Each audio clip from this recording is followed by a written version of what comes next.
31 અનખૂટ વિશ્વાસે વિલાયતમાં ગાંધીજીના જીવનમાં કેટલાક એવા પ્રસંગો છે જે બાહ્ય દૃષ્ટિએ જોતાં વધુમાં વધુ નિષ્ફળતાના પ્રસંગો ગણાય અને છતાં તે એમના વ્યક્તિત્વને અને અમુક અંશે જોતાં આખા દેશના ઇતિહાસને ઊંચામાં ઊંચા શિખરો પર ચડાવનાર પ્રસંગો હતા। બીજી ગોળમેજી પરિષદ અંગે સપ્ટેમ્બરથી ડિસેમ્બર 1931 સુધી તેમણે લીધેલી ઇંગ્લેન્ડની મુલાકાત એ પ્રકારનો બાહ્ય નિષ્ફળતાનો પરંતુ આંતરિક ઉર્ધ્વગમનનો ભવ્ય અવસર હતો। આ નિમિત્તે ગાંધીજીના અંતર્મનને બહારની પ્રવૃત્તિઓ સાથે સાંકળીને દુનિયા આગળ વિશદ રીતે અભિવ્યક્ત કરવાનું કઠણ કામ કરવામાં મહાદેવભાઈની ગાંધીજી પ્રત્યેની વફાદારી અને દેશભક્તિ, તેમની અસાધારણ કર્મણ્યતા અને બુદ્ધિમત્તા, તેમના પોતાના હૃદયહરણ સ્વભાવ અને સુધાજરતી વાણી એ સર્વ એકત્રિત થયા ન હોત તો કદાચ ઇતિહાસના આ નાજુક તબક્કે દુષ્ટો દગલબાજો થકી જેમનું પનારું પડ્યું હતું તેમની સામે અનખૂટ વિશ્વાસે ભર્યા જીવનથી આગળ વધનાર ગાંધીજીનું ચરિત્ર આટલું પ્રાંજળપણે સ્પષ્ટ થયું ન હોત। નિરંતર નોંધ લેનાર સચિવ, એ નોંધોને આધારે દુનિયાને નાની મોટી તમામ ઘટનાઓ સાથે અઠવાડિયે વાકેફ રાખનાર પત્રકાર, જેને પોતે કદી જોયા જાણ્યા નહોતા તેવા દેશના નાનાવિધ સ્વભાવના લોકો જોડે સૌની જરૂરિયાત, ગાંધીજીની શક્તિ અને દેશના હિતોનો વિચાર નજર આગળ રાખી મુલાકાતો ગોઠવનાર કે જાતે મુલાકાત લેનાર વિષ્ટિકાર, ઇંગ્લેન્ડના જુદા જુદા રાજનૈતિક પક્ષોના સંસદ સદસ્યોથી માંડીને રાજ્યકારભાર સંભાળનાર મંત્રીઓ જોડે ખુદ વાટાઘાટો કરનાર મુત્સદ્દીરૂપે મહાદેવભાઈ આ દિવસોમાં પ્રગટ્યા। ગાંધીજી સાથે લંડનના ઈસ્ટ એન્ડના ગરીબ મહોલ્લાથી માંડીને શહેનશાહના મહેલ સુધી ફરનાર અને ઈટનના વડાપ્રધાનો પેદા કરનાર, વિદ્યાલયથી માંડીને ઓક્સફર્ડના વિશ્વવિદ્યાલય સુધી પહોંચી જનાર ગાંધીજી સાથે એમને પોતાના પેટ પર પાટું મારનાર વિલાયતી કાપડ બહિષ્કાર આંદોલનના નેતા માનનારા મિલમજૂરોથી માંડીને ગાંધીજીના જીવનને, ઈસુ ખ્રિસ્તના ચરિત્રને વધુમાં વધુ નજીક બેસી શકે એવી હસ્તી માનનાર ડીન ઓફ કેન્ટરબરીના નિવાસ સુધી છાયાની માફક નિરંતર ફરનાર મહાદેવભાઈનું વ્યક્તિત્વ પણ આ 4 માસ દરમિયાન સોળે કળાએ ખીલ્યું હતું। મહાદેવભાઈએ એમના સ્વધર્મને અનુસરીને આ પૂર્ણકળાએ વિકસેલું વ્યક્તિત્વ પણ ગાંધીજીના વિભૂતિમત્વમાં સમર્પિત કર્યું હતું। તેથી આપણે સારું આ ગાળાની મહાદેવકથા ગાંધીકથામાં એકરૂપ થયેલી જણાશે, માત્ર આપણે તેને મહાદેવભાઈની માફક ગાંધીજીની પ્રવૃત્તિઓના વૃત્તાંતરૂપે નહીં, પણ મહાદેવભાઈની થોડીક લાક્ષણિકતાઓને ધ્યાનમાં રાખી જોઈશું। અલબત્ત, શક્ય તેટલા સંક્ષેપમાં। ગોળમેજી પરિષદમાં ભારતની જનતાના સાચા પ્રતિનિધિ તરીકે જનાર તો ગાંધીજી એકલા જ હતા। બીજા બધા તો અંગ્રેજ સરકારે પોતાને અનુકૂળ લોકોને શોધીને ભારતના અનેક વાસ્તવિક કે કાલ્પનિક વર્ગોનું પ્રતિનિધિત્વ કરવા તેડી આણેલા શેતરંજના પ્યાદા જેવા હતા। હિન્દી મહાસભાએ ઘણી વિચારણા પછી ગાંધીજીને પોતાના એકમાત્ર પ્રતિનિધિ તરીકે ઇંગ્લેન્ડ પાઠવ્યા હતા। દેશની કોટી જનતાની મીટ તો આખો વખત ગાંધીજી ભણી જ મંડાયેલી હતી। તેથી મહાદેવભાઈએ અઠવાડિયે નવજીવન અને યંગ ઇન્ડિયા પત્રો દ્વારા પ્રવાસવર્ણનો મોકલી લોકોને ગાંધીજીની ગતિવિધિઓથી વાકેફ રાખવાનો ક્રમ જારી રાખ્યો હતો। નવજીવન કે યંગ ઇન્ડિયાના આ લેખો માત્ર તે પત્રો પૂરતા મર્યાદિત નહોતા રહેતા। અઠવાડિયે તેમાંથી સામાન્ય જનતાને સારું રુચિકર થઈ પડે એવા ભાગો ઝડપી લેવા હિન્દના અનેક દૈનિક છાપાનો તત્પર હતા। આમ મહાદેવભાઈના સાપ્તાહિક પત્રો ગાંધીજીની સાથે દેશના આતુર લોકોને પણ યાત્રા કરાવતા। આ પત્રો અને લેખો દ્વારા મહાદેવભાઈ ગાંધીજીના અંતર્મનની પણ ઝાંખી કરાવતા। આપણે પહેલા પ્રવાસવર્ણનો લઈએ। એસ રાજપૂતાના સ્ટીમર પર રવાના થતા લગભગ 1.5 માઇલ દૂર સુધીના મકાનો ઉપર ચડીને વિદાય આપતા ભાવભીના ભારતવાસીઓને રામ રામ કરીને સ્ટીમર ભણીમો કરતાની સાથે ગાંધીજીએ સ્ટીમરને જ આશ્રમનું રૂપ કેવી રીતે આપી દીધું તેનું વર્ણન ભારતના લોકોને એના પછીના અઠવાડિયામાં જ નવજીવન મારફત જાણવા મળ્યું। સ્ટીમરમાં ગાંધીજીએ પોતાને સારું સૌથી અગવડ ભરેલો ખૂણો પસંદ કર્યો, પણ એમાં જગા સારું કોઈની હરીફાઈ થાય નહીં, પ્રથમ વર્ગના મુસાફરોને મળતી કોઈ ખાસ સગવડ લેવાની ન રહે અને ત્યાં ઊભા રહેવું પણ સ્ટીમરના વધારે પડતા હાલવાને કારણે મુશ્કેલ થઈ પડતું હતું। તેથી મુલાકાતીઓનો મારો ન રહે અને ગાંધીજીને કામ સારું પૂરતું એકાંત મળી રહે એવા અનેક લાભો હતા। પોતાને માટે અને સાથીઓ સારું આવેલા સામાનને જોઈને ગાંધીજીએ સાથીઓનો ઉડ્ડો લીધો। એનું વર્ણન મહાદેવભાઈએ પોતાની કમજોરી પર ફિટકાર વરસાવતા અને દરિદ્રનારાયણના પ્રતિનિધિ ગાંધી પ્રત્યે આદર અને અહોભાવ દર્શાવતા નિખાલસતાથી કર્યું છે। મહાદેવભાઈ સારું એ પ્રથમ પશ્ચિમ યાત્રા હતી। ઇંગ્લેન્ડની ઠંડીની વાતો સાંભળેલી પણ અનુભવ નહોતો કર્યો. તેથી દુર્ગાબહેન અને બીજી મિત્રમંડળીએ આગ્રહ કરીને મહાદેવભાઈ સારું સામાન બંધાવ્યો હતો. ડો. અંસારી પાસેથી ઉછીનો લીધેલ એક લાંબા કોટ સિવાયનો બીજો બધો સામાન એડનના બંદરથી પાછો આવે છે. એડન બંદર પહોંચતાની સાથે મહાદેવભાઈ તે શહેર મુંબઈથી લગભગ નાકની લીટીએ પશ્ચિમમાં 1660 માઇલ દૂર છે. તે જ્વાળામુખીના લાવા પર ઊભું થયેલું નગર છે. અરે, શહેરના વચલા એક ભાગને ત્યારે ક્રેટર, જ્વાળામુખીનું મુખ કહે છે, વગેરે ભૌગોલિક વર્ણન આપવાનું ચૂકતા નથી. સ્ટીમર પર હતા એટલે સહેજે એમને આ બધી નોંધ કરવાની નવરાશ મળી હશે એમ આપણે કલ્પી શકીએ. વળી ગાંધીજી સાથે રહેવું એટલે જ્વાળામુખીના મુખ પર વસવાટ કરવો, એવી તુલના કરનાર મહાદેવભાઈને સામાનના ઢગલા અંગે ગાંધીજીના જ્વાળામુખીના નાના સરખા સ્ફોટનો તાજો જ અનુભવ થયો હતો, એ પણ કારણ હશે. પણ ભૂગોળ એકલી શીખવીને મહાદેવભાઈને સંતોષે થાય, એટલે તરત તેઓ એ વાતની પણ નોંધ લે છે કે 1839 સુધી તો આ સ્થાનમાં માછીમારોના નાના ગામડા જ હતા, જેની વસ્તી માત્ર 600 જેટલી હતી. બ્રિટિશ ઇતિહાસકારો આ ભાગના ઇતિહાસને કેવી રીતે રજૂ કરે છે તે વર્ણવીને મહાદેવભાઈ એમ પણ સૂચવે છે કે જો આ શહેરના સાચા ઇતિહાસ અંગે સંશોધન થાય તો જરૂર સામ્રાજ્યવાદી ઇતિહાસનો એક પડદો એનાથી ખુલી શકે. મહાદેવભાઈએ પોતાના પ્રવાસના વર્ણન દ્વારા ભારતની જનતાને ગાંધીજીની યાત્રામાં સહભાગી બનાવી, એમના અંતરમાં અવારનવાર ડોકિયાં કરાવ્યા અને આખા પ્રવાસ વર્ણનને વ્યાપક લોકશિક્ષણનું એક માધ્યમ બનાવ્યું. મુંબઈથી એડન સુધીની સફર વિશે ગાંધીજીએ એક પત્રમાં જવાહરલાલજીને લખ્યું.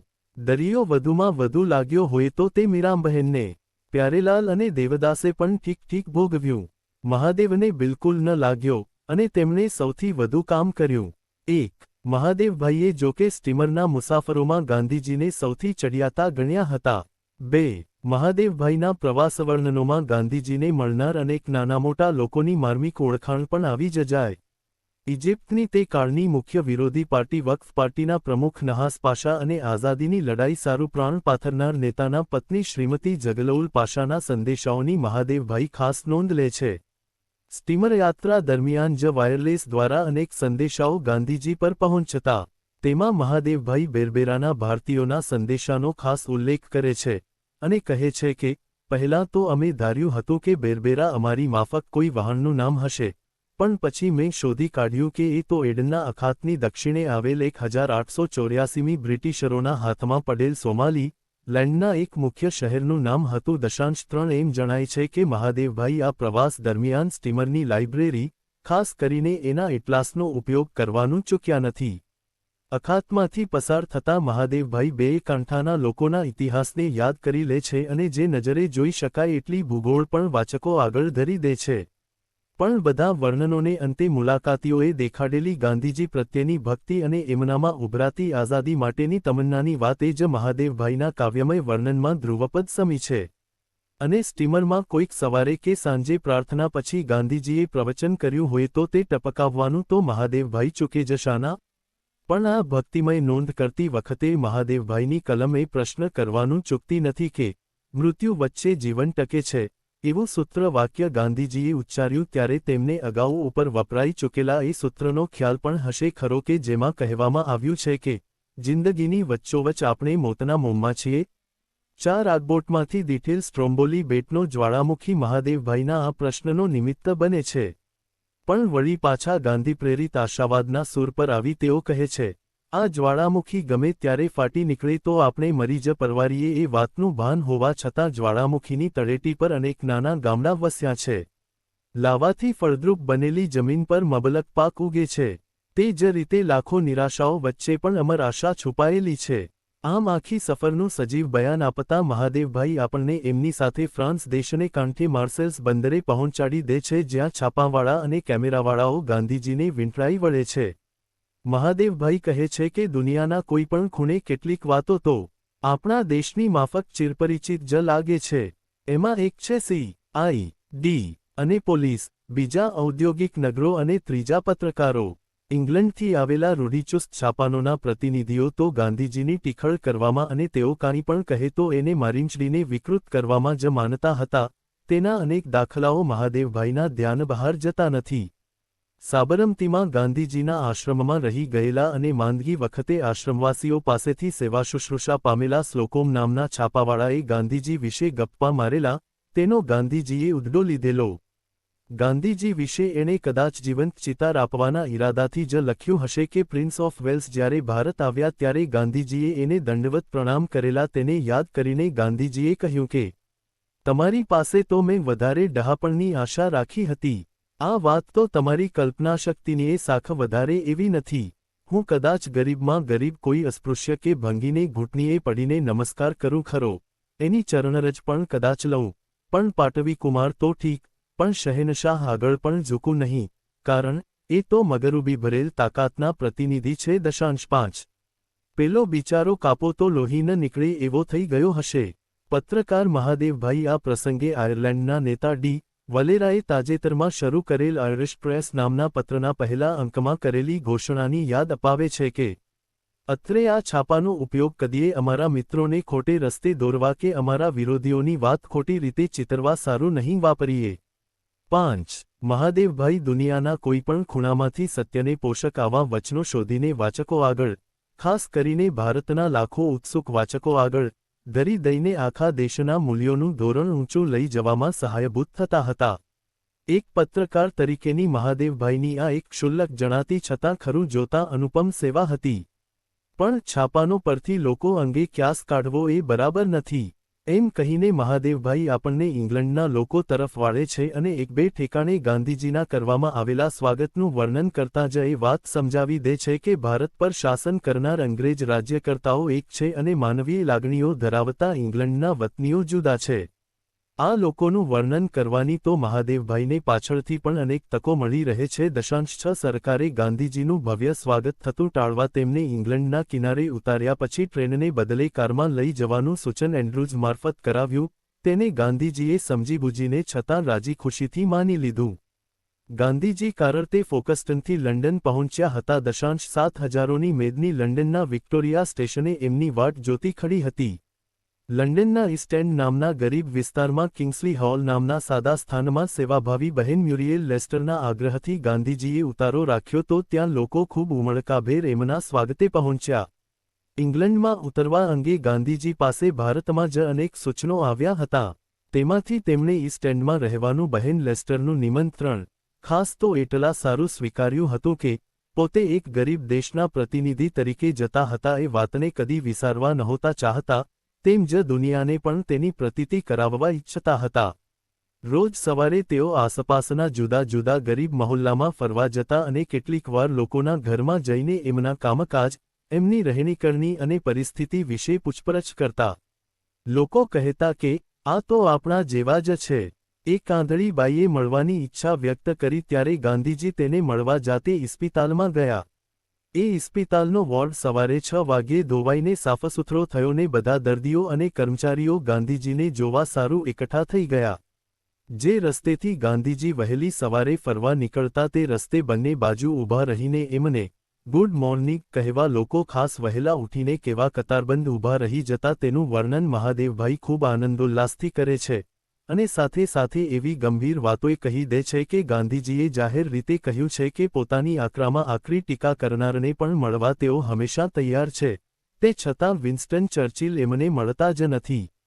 હા, તેઓ તેમના ચતુર દીકરાને ગાંધીજી પાસે મોકલે છે ખરા, કે જે વાતવાતમાં ગાંધીજીને એમ પૂછી લે છે કે જો આ વખતની મંત્રણાઓ પૂરી નિષ્ફળ જશે તો તેઓ શું કરશે. ગાંધીજી એને ટૂંકોને ટચ છતાં હૈયા સોનસરવો ઉતરી જાય તેવો જવાબ આપી દે છે, સત્યાગ્રહ. અને સાથે ઉમેરે છે કે ગઈ વખતે સહન કર્યા હતા એના કરતાં કેટલાનેગણા વધુ કષ્ટ સહનની તૈયારી સાથે સત્યાગ્રહ થશે. 8 પ્રવાસ વર્ણનમાં જ મહાદેવભાઈ દ્વારા એ વાતની પણ નોંધ લેવાય છે કે એક ગ્રામોફોન કંપનીવાળા કોલંબિયા ગાંધીજીની રેકર્ડ ઉતારવા ઈચ્છતા હતા. તેમને એક વાર તો ઘણી વિચારણાને અંતે ના પાડવામાં આવે છે, પણ બીજી વાર વધુ વિચારણાને અંતે હા પાડવામાં આવે છે. કશી જ તૈયારી વિના ગાંધીજી રેકર્ડ કરવાના મશીન આગળ પહોંચી જાય છે. એટલે સુધી કે યંત્ર ચાલુ કર્યા પછી પહેલાં તો પૂછે છે કે મારે આમાં જ બોલવાનું છે, અને છેવટે બસ પૂરું એમ પણ પૂછે છે. આ ઉદ્ગારો પણ રેકર્ડ થઈ જાય છે. નીચે ચકડોળ પર કલ્લોલતા બાળકોની ચીચિયારીઓના અવાજ સહિત આટલાન્ટિકની પેલેપાર કરોડો અમેરિકનો ગાંધીજીનો સ્પષ્ટ અવાજ એક ક્ષણ પણ અટક્યા વિના અડધો કલાક અવિરત સાંભળતા રહ્યા. એ ભાષણમાં તેમણે એમ સમજાવ્યું કે ગોળમેજી પરિષદના પરિણામ સાથે એકલા હિંદનો નહીં પણ આખી દુનિયાનો સંબંધ હતો. હિંદને જો પોતાના પ્રાચીન ભૂતકાળના ગૌરવને જાળવવું હોય તો તે સ્વરાજ મેળવીને જ જાળવી શકે. સ્વરાજ મેળવવાની હિંદની લડત તરફ દુનિયાનું ધ્યાન તે મેળવવાની એની અહિંસક પદ્ધતિને લીધે ખેંચાયું છે. હું પોતે તો આ ખૂનામરકીના સાધન વડે મારા દેશની સ્વતંત્રતા મેળવવા કરતાં જરૂર પડે તો જમાનાઓ સુધી રાહ જોવાનું પસંદ કરું. મને મારી હૃદય ગુફાના ઊંડાણમાં એમ લાગે છે કે દુનિયા ખૂનામરકીથી તોબા પોકારી ગઈ છે. તેમાંથી નીકળવાનો રસ્તો ખોળી રહી છે. હું એમ માનીને ગર્વ લઉં છું કે તલસી રહેલી દુનિયાને એ રસ્તો બતાવવાનો લહાવો ભારતવર્ષની પ્રાચીન ભૂમિને મળશે. એટલે હિંદને તેની પ્રચંડ લડતમાં સાથ આપવા સારું જગતની સર્વ મહાપ્રજાઓને નોતરવામાં મને કશો જ સંકોચ થતો નથી.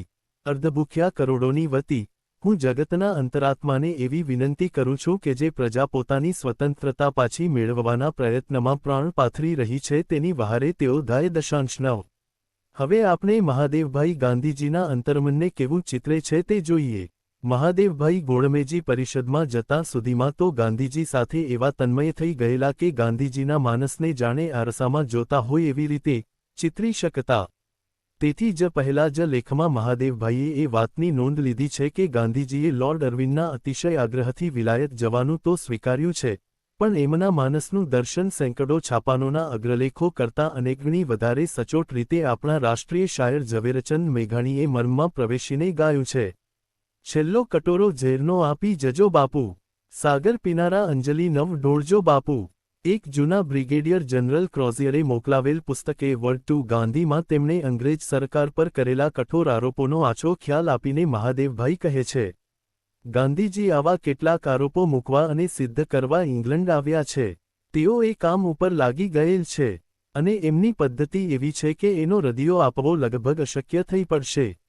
કારણ તેઓ જે શબ્દો વાપરે છે તે દરેકે દરેક ઇરાદાપૂર્વક એમના હૃદયની ગુફામાંથી સીધા નીકળે છે, જેમાં સત્ય અને અહિંસાનો રણકાર હોય છે.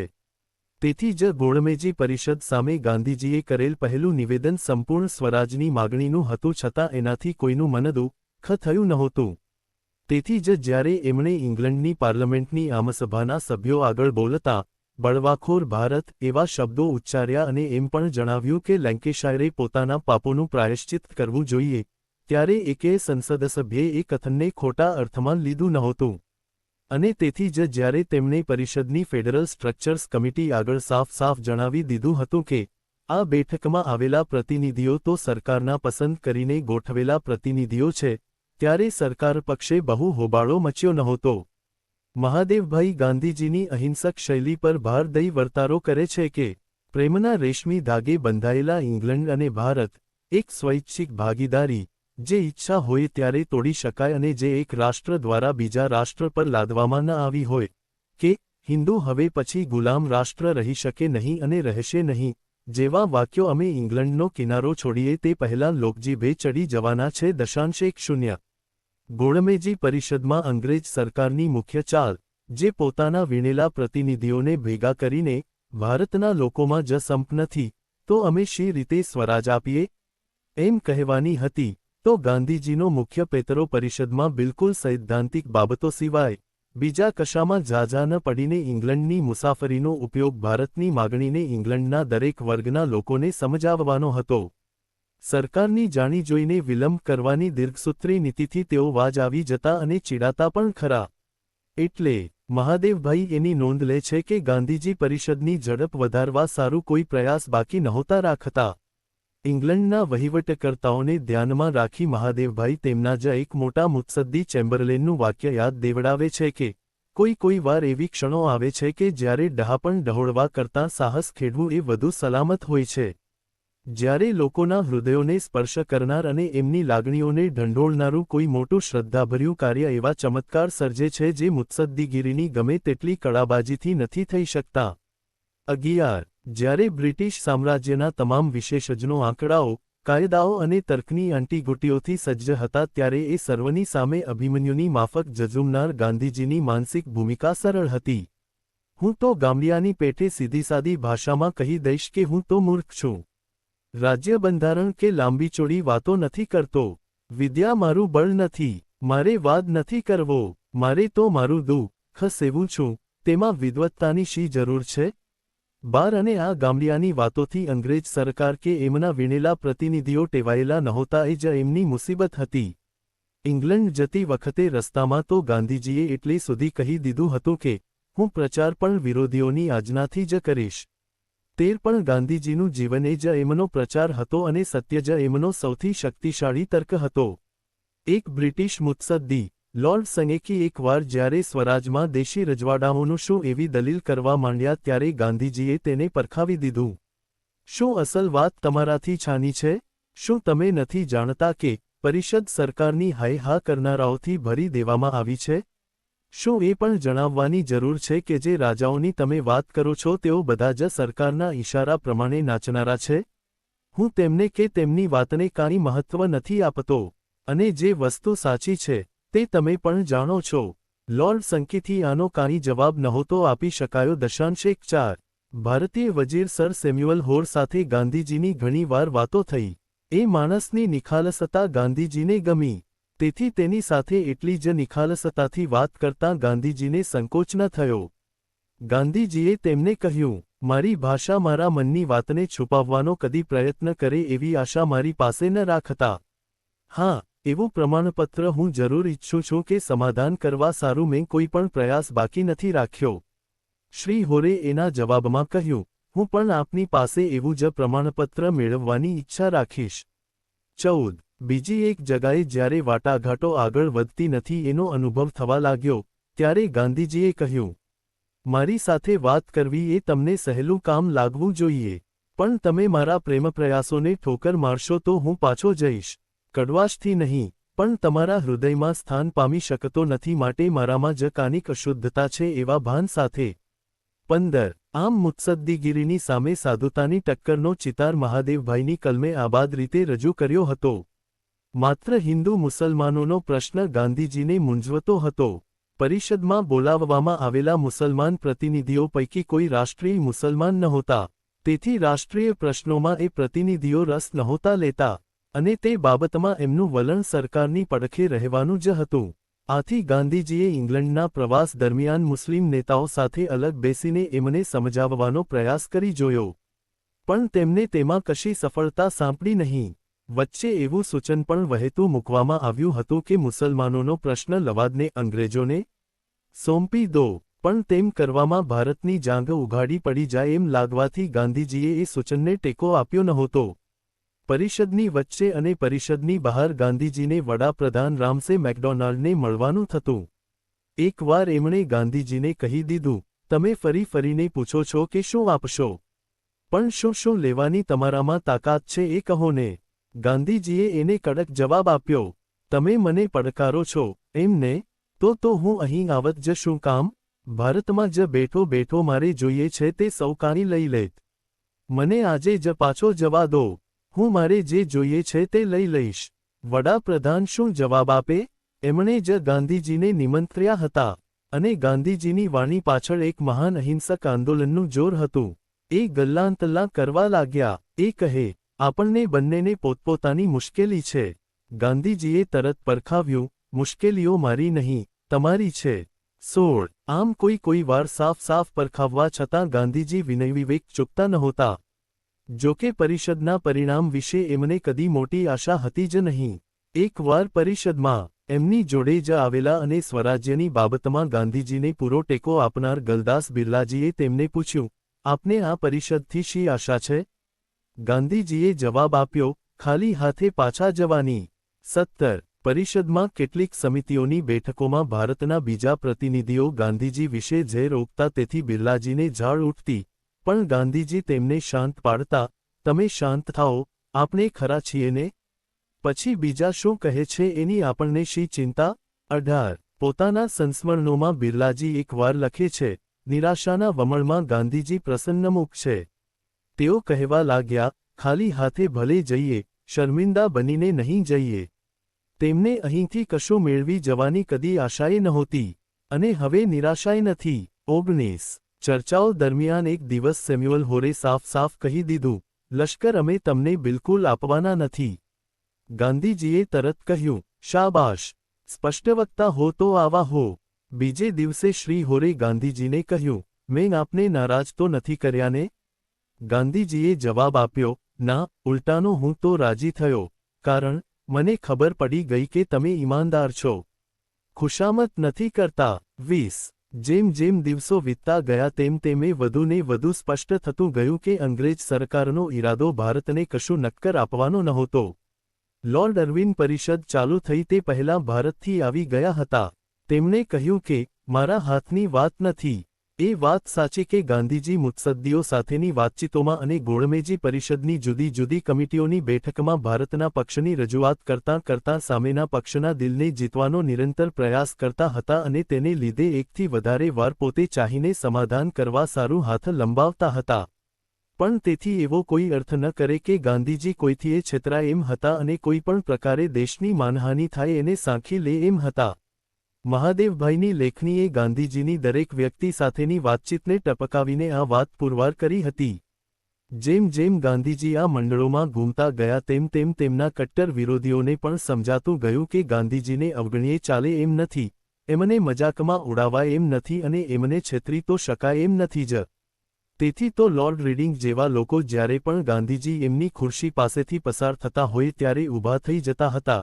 એમના મતનો વિરોધ કરનાર છાપાનો પણ એમના લેખની માગણી કરવા લાગ્યા અને કશીએ કાપકૂપ કર્યા વિના એને છાપવાનું કબૂલ કરવા લાગ્યા. અને મુત્સદ્દીઓ પણ એમને ચતુર તેમ જ સમજુ ગણવા લાગ્યા હતા. ખાસ કરીને પરિષદના મેજ પર લોકો મીઠી મીઠી વાત કરે તો પણ તેથી પોતાનું ધારેલું કામ થઈ જશે એવું માને તેવા ભોળા ગાંધીજી નહોતા. ભારતીય વજીર સાથેની વાતચીત પછી ગલદાસ બિરલાએ એકવાર એમને પૂછ્યું કે શું હું એમ માની લઉં કે એની સાથેની વાતચીત આશાસ્પદ હતી? ગાંધીજીએ તરત કહ્યું, ના, એટલું જ કહું કે તે આટલી હદ સુધી દિલ ખોલીને મારી સાથે વાત કરશે એવી મેં આશા રાખી નહોતી. 21. પણ સાચું પૂછો તો ગોળમેજી પરિષદ સારું થયેલી ઇંગ્લેન્ડની આ મુલાકાતમાં ગાંધીજીની મુખ્ય પ્રવૃત્તિ પરિષદના મેજ પર થઈ એના કરતાં પરિષદની બહાર જ વધારે થઈ. આ આખી યાત્રાથી આમ તો ગાંધીજી ખાલી હાથે પાછા આવ્યા, અને એ વાત તેઓ દેશમાંથી નીકળ્યા ત્યારથી જાણતા હતા, પણ આ 4 માસ દરમિયાન ઇંગ્લેન્ડની પ્રજાનું તેમણે જબરદસ્ત લોકશિક્ષણ કર્યું. એમ કહી શકાય કે 16 વર્ષ પછી મળનારી બંને પક્ષોની સુલેહભરી આઝાદી સારું ગાંધીજીએ આ મુલાકાત દરમિયાન ખેડાણ કર્યું હતું અને મૈત્રીના બી વાવ્યા હતા. અલબત્ત, આ શિક્ષણનું મુખ્ય માધ્યમ તો ગાંધીજીનું જીવન અને એમના સંભાષણો જ હતા. મહાદેવભાઈએ એ જીવનની નાની નાની વિગતો અને એ સંભાષણોના સર્વ સુરોને આપણે સારું નોંધી રાખ્યા છે. ગાંધીજીએ લંડનના કિંગ્સલી હોલમાં રહેવાનો નિર્ણય કર્યો. એ એક ઘટનાથી જ ઇંગ્લેન્ડના ઘણા લોકોના દિલ તેમણે જીતી લીધા. અનેક લોકો એમની સેવામાં આવીને સ્વયંસેવકો તરીકે કામ કરવા લાગ્યા. છાપાવાળાઓએ તેમને મફતમાં છાપા મોકલ્યા. જતા આવતા લોકો તેમને પોતાના પૈકીના ગણીને સંબોધવા અને અભિનંદવા લાગ્યા. ગાંધીજીની આસપાસ રહેનારા લોકોના વહેવારોએ પણ પાડોશીઓના દિલ જીતી લીધા હતા. મીરાબહેનની ભારતીય વેશભૂષાએ શરૂઆતમાં કૌતુક અને કટાક્ષ નોતર્યા, પણ એમની ભક્તિ જોઈને સૌ મુગ્ધ થયા. દેવદાસ ગાંધીને બાળકો એમના પિતા વિશે પ્રશ્નો પૂછવા લાગ્યા. પ્યારેલા લાખો વખત મહાદેવભાઈના જોડિયાભાઈ બનીને રહ્યા. માત્ર મહાદેવભાઈ વિશે ફરિયાદ આવી. ગાંધીજીના વસવાટ દરમિયાન ઘર ચલાવવાનું કામ જેમને સોંપવામાં આવ્યું હતું તે બાઈએ એકવાર એન્ડ્રુસ સાહેબને ફરિયાદ કરી. બીજા બધા બરાબર છે, પણ આ મહાદેવ કોઈ નિયમ નથી પાળતા. કોઈ વાર જમતી વખતે હાજર નથી થતા. રાતે મોડે સુધી જાગે છે, ને એવું બધું ઘણુંએ. મહાદેવભાઈ પાસે ફરિયાદ ગઈ. ગાંધીજી સુધી પહોંચી હશે, પણ બાઈને કહેવામાં આવ્યું કે મહાદેવને કોઈ નિયમ લાગુ નહીં પાડી શકાય. કારણ એ ગાંધીજી સાથે ઉઠવા બેસનાર માણસ. વળી બીજા પણ અનેક કામો સંભાળે. કોઈ વાર જમતી વખતે અડધે ભાણે ઉઠીએ જાય ને કોઈ વાર ખાવાનું ભૂલીએ જાય. પેલી બહેને કોચવાતા મને આવી ગેરશિસ્ત સ્વીકારી તો ખરી, પણ થોડા જ દિવસોમાં મહાદેવના સ્વભાવ પર તે મુગ્ધ થઈ ગઈ. એને વહેલું મોડું અલબત્ત થાય છે, પણ ગાંધીજીની કેટલી કાળજી રાખે છે. એની ભાષામાં કેટલી અકૃત્રિમ નમ્રતા છે. અને માત્ર ગાંધીજીની જ નહીં, પણ એમના રસાલાના બીજા લોકોની અને અમારા સૌનીએ કેટલી બધી કાળજી રાખે છે અને હરઘડી કાનિકને કાનિક મદદ કરવા તૈયાર જ રહે છે. હું તો એમને સમજી જ નહોતી. મહાદેવભાઈ નોંધે છે કે પડોશના સૌ બાળકો જોડે ગાંધીજીએ દોસ્તી કરી લીધી. અનેક બાળકો વહેલી સવારે ગાંધીજી ફરવા જાય ત્યારે તેમને ગુડ મોર્નિંગ કહેવાના લોભે માબાપને બળજબરીથી વહેલા ઉઠાડતા. ઘણાની સાથે ક્ષણ બે ક્ષણ મળી જાય તો એ ગાંધી વિનોદ કરતા. એક બાળકના પિતાએ ફરિયાદ કરી કે મારું બાળક મને ઠપકારે છે અને પછી ઠાવકું થઈ કહે છે, અંકલ ગાંધીએ કહ્યું છે કે કોઈ મારે તો વળતું મારવું નહીં. 22 દિવસો દરમિયાન 2 ઓક્ટોબર આવી ત્યારે બાળકોએ ગાંધીજીને ખાસ વરસગાંઠની ભેટ તરીકે રમકડાં અને ફળફૂલ આપ્યા. ઇંગ્લેન્ડથી પાછા ફર્યા ત્યારે ગાંધીજી પોતાની સાથે માત્ર આ રમકડાં જ વધારાના સામાન તરીકે લઈ ગયા હતા. જેમને કોઈ વાર મોટા માણસને મળવાનો મોકો મળશે એવી આશાએ નહોતી, તેવા લોકોને આ લત્તામાં રહેવાથી ગાંધીજીની સાથે એક બે વાક્યો બોલવાની તક મળી જતી. ચિત્રકારો અને મૂર્તિકારો તો ગાંધીજી જે ઓરડામાં બેસતા તેનો એક ખૂણો ભર્યો ભાદર્યો જ રાખતા. કિંગ્સલી હોલમાં અઠવાડિયામાં એક દિવસ ત્યાંના કાયમી રહેવાસીઓ ભેગા મળીને મનોરંજન કાર્યક્રમ કરતા. ગાંધીજી પણ કોઈ વાર એ જોવા આવતા. એકવાર નાચતા જોડકાનોને નિહાળી રહેલા ગાંધીજીને કોઈકે પૂછ્યું, આપ અમારા નૃત્યમાં ન ભળો? ગાંધીજી તરત પોતાની લાઠી લઈને ઊભા થઈ ગયાને કહ્યું, જરૂર, આ લાઠી એ મારી જોડી. આમ ગાંધીજીનો લોકસંપર્ક સતત ચાલુ હતો. મીટિંગોના સમયને બાદ કરતાં બાકી લગભગ બધો સમય ભાતભાતના લોકો જોડે મુલાકાત ગોઠવી આપવાનું અને અનેક મુલાકાતોમાંથી ગાંધીજીને બચાવી લેવાનું કામ મહાદેવભાઈનું હતું. આ કામ કઠણ હતું. મહાદેવભાઈનું મધુર વ્યક્તિત્વ જ આ કઠણ કામને પહોંચી વળે એમ હતું. આ બધા વચ્ચે જઈ એમના પ્રશ્નોના ધીરજથી ઉત્તર આપી, એમને ઢંઢોળીને નિંદરમાંથી જગાડી ભારતની વાત ઇંગ્લેન્ડને સમજાવવાનો મોટો પુરુષાર્થ આ બિનસરકારી મુલાકાતો, ભાષણો, પ્રશ્નોત્તરી, વાર્તાલાપો અને પ્રેસ મુલાકાતો મારફત ગાંધીજીએ ઉપાડ્યો હતો. ગોળમેજી પરિષદની વિવિધ કમિટીઓની બેઠકમાં હાજરી આપવા કરતાંય આ કાર્યક્રમોનું મહત્વ સવાયું હતું. આ મહત્વનું કામ કદાચ મહાદેવના વિના અધૂરું જ રહી ગયું હોત. અનેક મુલાકાતોને ટાળી કે ટૂંકાવીને મહાદેવભાઈ ગાંધીજીના કલાકોનો સમય બચાવી લેતા. ગાંધીજી જે રીતે પિંડ આગળ વર્તતા તેને મહાદેવ બ્રહ્માંડ આગળ છતું કરતા. વેરિયર એલ્વિને કહ્યું હતું તેમ, મહાદેવનું કામ કરોડો લોકોને ગાંધી પ્રત્યક્ષ કરી આપવાનું હતું. આ બિનસરકારી પ્રવૃત્તિઓમાં મહાદેવભાઈએ કેવી બાબતોની કાળજીપૂર્વક નોંધ લીધી છે એ તપાસીશું તો આપણને મહાદેવનો આ કુશળતાપૂર્વક પાર પાડેલો યોગ સમજાશે. એ યોગમાં કોઈ સાધારણ પત્રકારનું રિપોર્ટિંગ માત્ર નહોતું, અસાધારણ પાંડિત્યપૂર્ણ ભાષ્યકારનું ભાષ્ય માત્ર નહોતું, ભક્ત કવિ મારફત થયેલું ગુણકીર્તન માત્ર નહોતું, બલકે એ ત્રણેયનું પ્રેમરસાયણથી રસાયેલું શ્રદ્ધા બુદ્ધિ ભક્તિભર્યું જીવનભાષ્ય હતું. પરિષદની બહાર થતા કામ વિશે ખુદ ગાંધીજીએ જ એ આશા પ્રગટ કરેલી કે એમ બને કે અત્યારે જે બીજ વવાઈ રહ્યું છે તેને પરિણામે બ્રિટિશ મનોવૃત્તિ નરમ પડે અને એને લીધે ઇન્સાન હેવાન બનતો અટકે. જલિયાંવાલા બાગ જેવા અમાનુષી અત્યાચારો ફરી ન થાય તેમાં ગાંધીજીને મન દેશનું જેટલું કલ્યાણ હતું, તેના કરતાં ઇંગ્લેન્ડનું વધુ કલ્યાણ હતું, કારણ તેમ થાય તો ઇંગ્લેન્ડનો રહેવાસી પશુ બનતો અટકી માનવતો તરફ આગળ વધે. લેન્કેશાયરની મિલોના મજૂર મહાજનોએ જ્યારે ગાંધીજીને ત્યાં આવવાનું નિમંત્રણ આપ્યું ત્યારે કાયદો અને વ્યવસ્થા જાળવનાર બ્રિટિશ સરકારને ફાળ પડી. વિદેશી કાપડના બહિષ્કારના ભારતીય આંદોલનને લીધે જો કોઈને વધુમાં વધુ ફટકો લાગ્યો હોય તો તે લેન્કેશાયર અને મેન્ચેસ્ટરને, સ્વાભાવિક રીતે જ જેમનો ધંધો પડી ભાંગ્યો હોય કે જે રોજી વગરના થયા હોય તેમનો મિજાજ જાય. ભૂખ્યો ક્યું પાપ ન કરે? તેથી સરકારને એવી ધાસ્તી હતી કે લેન્કેશાયરમાં ક્યાંક ગાંધીજી ઉપર શારીરિક આક્રમણ થઈ ન બેસે. પણ પોતાને મજૂરોના પ્રતિનિધિ માનનાર અને જે તેમને દુશ્મન માને તેમની જોડે પણ દોસ્તી કરવા ઈચ્છનાર ગાંધીજી આવા નિમંત્રણને કેમ અવગણે?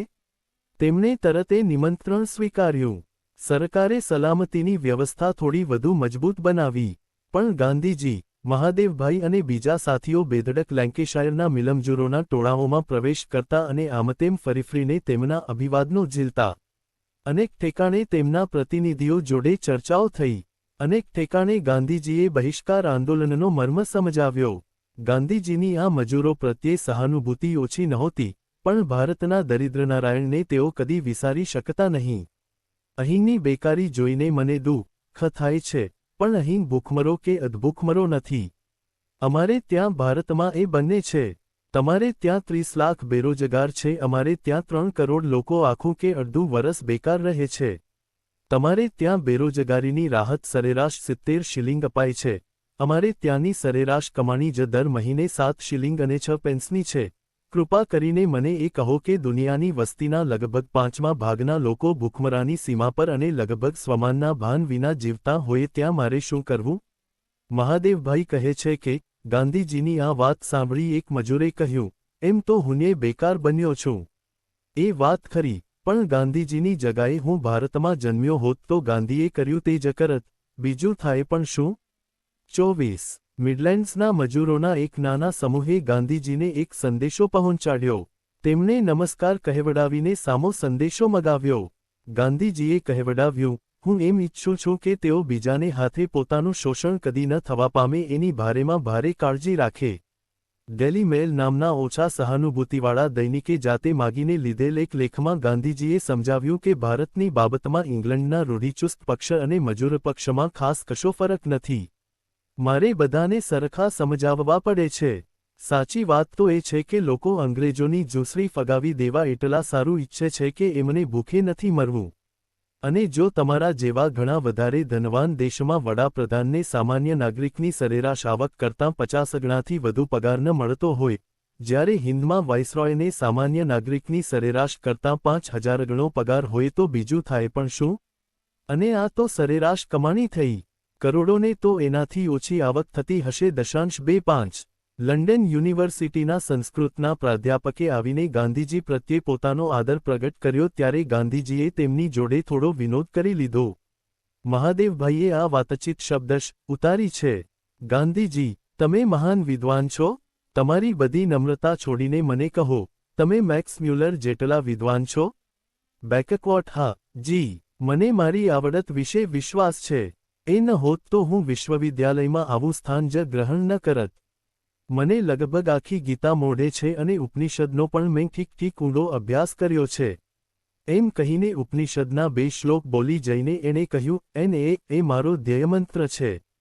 ગાંધીજીએ ટીખળ કરતાં હસતાં કહ્યું, ભાઈલા, ઉચ્ચારણમાં તો અમારે તમને ઘણું શીખવવું પડે એમ છે. હું 26. ઓક્સફર્ડ યુનિવર્સિટીની મુલાકાત વખતે વિદ્યાર્થીઓ અને પ્રાધ્યાપકોએ પ્રશ્નોત્તરી માટે પુષ્કળ સમય રાખ્યો હતો અને ગાંધીજી પણ એમને ખીલાવતાં પોતે ખીલ્યા હતા. મહાદેવભાઈની કલમ આપણને અનેક સંવાદોના યથાર્થ ઉતારા આપી જાય છે. એક પ્રશ્ન, સ્વરાજના માર્ગમાં સૌથી મોટો અંતરાય કયો? ગાંધીજી, બ્રિટિશ અધિકારીઓની સત્તા છોડવાની અનિચ્છા અને અનિચ્છુક હાથમાંથી સત્તા સેરવી લેવાની અમારી નાલાયકી. પ્રશ્ન, તમે દારૂ પીનારાઓ પ્રત્યે આટલા અનુદાર કેમ છો? ગાંધીજી, એ અભિશાપના શિકાર બનેલા લોકો વિશે હું ઉદાર છું, તેથી. શ્રીમતી યુસ્ટેસ માઇલ્સ, તમે કોઈ વાર મગજની નબળાઈ અનુભવો છો ખરા? ગાંધીજી, શ્રીમતી ગાંધીને પૂછો. એ તમને કહેશે કે દુનિયા આખી જોડે તો મારો અત્યંત ઉત્તમ વ્યવહાર હોય છે, પણ એની જોડે તેવો નથી. શ્રીમતી માઇલ્સ, મારા પતિનો વ્યવહાર તો મારી જોડે ઉત્તમ છે. હું. ગાંધીજી, ઓહો, તેમણે તમને સારી પેઠે લાંચ આપી લાગે છે. બીજે એક ઠેકાણે પ્રશ્નોત્તરી. પ્રશ્ન, તમે સ્વતંત્રતા સારું પૂરા લાયક છો? ગાંધીજી, નહીં હોઈએ તો થવા પ્રયત્ન કરીશું, પણ લાયકાતનો અહીં પ્રશ્ન જ ઉત્પન્ન થતો નથી. જેમણે અમારી સ્વતંત્રતા લૂંટી લીધી છે, તેમને તે પાછી આપવી જ જોઈએ. તમને તમારા કર્મોનો પસ્તાવો હોય તો અમને મોકળા મૂકીને જ તે પુરવાર કરી શકો છો. પ્રશ્ન, તમે હિંદને સામ્રાજ્યથી કેટલું અલગ કરશો? ગાંધીજી, સામ્રાજ્યથી સમૂળગું, બ્રિટિશ રાષ્ટ્રથી જરાય નહીં. 26. ઠેર લોકો જે પ્રશ્નો પૂછતા તેમાં ગોળમેજી પરિષદમાં થઈ રહેલી વાટાઘાટો વિશે જાણવાની ઉત્કંઠા દેખાઈ આવતી. પરિષદની ખાનગી વાતોને બહાર ન પાડતાં પણ ભારતની માગણી અંગે ચોખવટ કરવાની કોઈ તક ગાંધીજી નહોતા ચૂકતા. હું એવા કોઈ વચગાળાની અવસ્થા સ્વીકારીશ નહીં કે જેમાં ઉત્તમ કરતાં જરાય ઓછી સ્થિતિ કબૂલ રાખવી પડે. પ્રશ્ન, સાંપ્રદાયિક એકતાના તમારા માર્ગમાં બ્રિટિશ વલણ કેટલે અંશે વિઘ્ન કરતા છે? ગાંધીજી, મહદંશે અથવા કહો કે 50%થી 50%. વળી કોઈ વાર બ્રિટિશ લોકોને સૌથી વધુ કટતી વાત પણ સહજપણે કહી દેતા. સેના પરના સંપૂર્ણ અંકુશથી જરાય ઓછી કોઈ પણ વાત મારાથી ન સ્વીકારાય. અથવા અમારે અમારી ઉપર કબજો કરી બેઠેલું કોઈ લશ્કર જોઈતું નથી. અમે તે સાંખી શકીએ નહીં.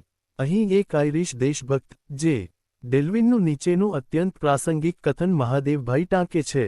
કોઈ દેશને આઝાદીનો અધિકાર સ્વીકારવા સારું કાંઈ અધ્યયનની જરૂર નથી પડતી. એ એનો જન્મસિદ્ધ હક છે. અને પછી ગાંધીજીને ટાંકે છે કે એ માત્ર અમારો જન્મસિદ્ધ અધિકાર જ નથી, પણ અમે કષ્ટો વેઠીને એ અધિકાર કમાયા છીએ.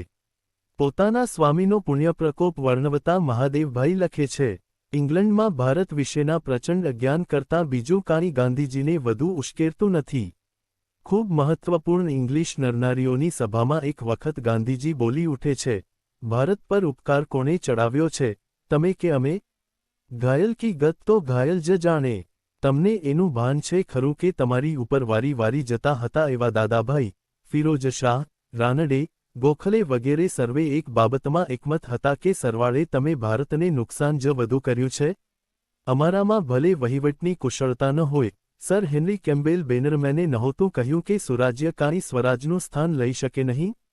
તમે જાતે તો ભૂલો કરવામાં પારંગત છો. લોર્ડ સેલ્સબરીની ભાષામાં, ભૂલો કરતાં કરતાં સફળતા સુધી પહોંચી જતાં તમને આવડે છે, તેવા તમે અમને ભૂલો કરવાની આઝાદી નહીં આપો? 27. ગોળમેજી પરિષદ નિમિત્તે ઇંગ્લેન્ડની મુલાકાતનો પ્રસંગ નિર્વિવાદ રીતે ગાંધીજીના જીવનના સૌથી વધુ મહત્વપૂર્ણ 4-5 પ્રસંગો પૈકી એક હતો. તેઓ તે વખતે બ્રિટિશ સામ્રાજ્યવાદના સિંહને એની બોર્ડમાં જઈને પડકારી રહ્યા હતા. આ પડકારને યથાર્થ રીતે વ્યક્ત કરવાનું કામ મહાદેવભાઈએ કર્યું હતું. આ મહાદેવભાઈ સારું પૂર્ણ કળાએ ખીલવાનો કાળ હતો. એમના જીવનની જે ઉચ્ચતમ કળા હતી, ગાંધીજીના દેદીપ્યમાન વિભૂતિમત્વમાં પોતાનું શીતલ આભાવાળું વ્યક્તિત્વ સંપૂર્ણપણે વિલીન કરવાની કળા, તે તેમણે આ કાળ દરમિયાન અતિ ઉત્તમ રીતે પ્રગટ કરી હતી. ગાંધીજી આ દિવસો દરમિયાન ભાગ્યે જ 3-4 કલાકની ઊંઘ લેતા. મહાદેવભાઈ ગાંધીજીથી સહજ વહેલા ઉઠતા અને એમના સૂતા પછી સૂતા. ગાંધીજી પોતાના નિવાસસ્થાનેથી મીટિંગ કે મુલાકાતે જવાના સ્થળ સુધી જતાં કેટલો સમય જશે એ જાણી લઈને કારમાં 10-15 કે 20 મિનિટની ઊંઘ કાઢતા. ઊંઘ પર એમનો એવો કાબૂ હતો. મહાદેવભાઈ અતંદ્ર હતા. કારમાં બેઠા બેઠા તેઓ નોંધો લખતા અને ગાંધીજીની મુલાકાતોના કાર્યક્રમો ગોઠવતા.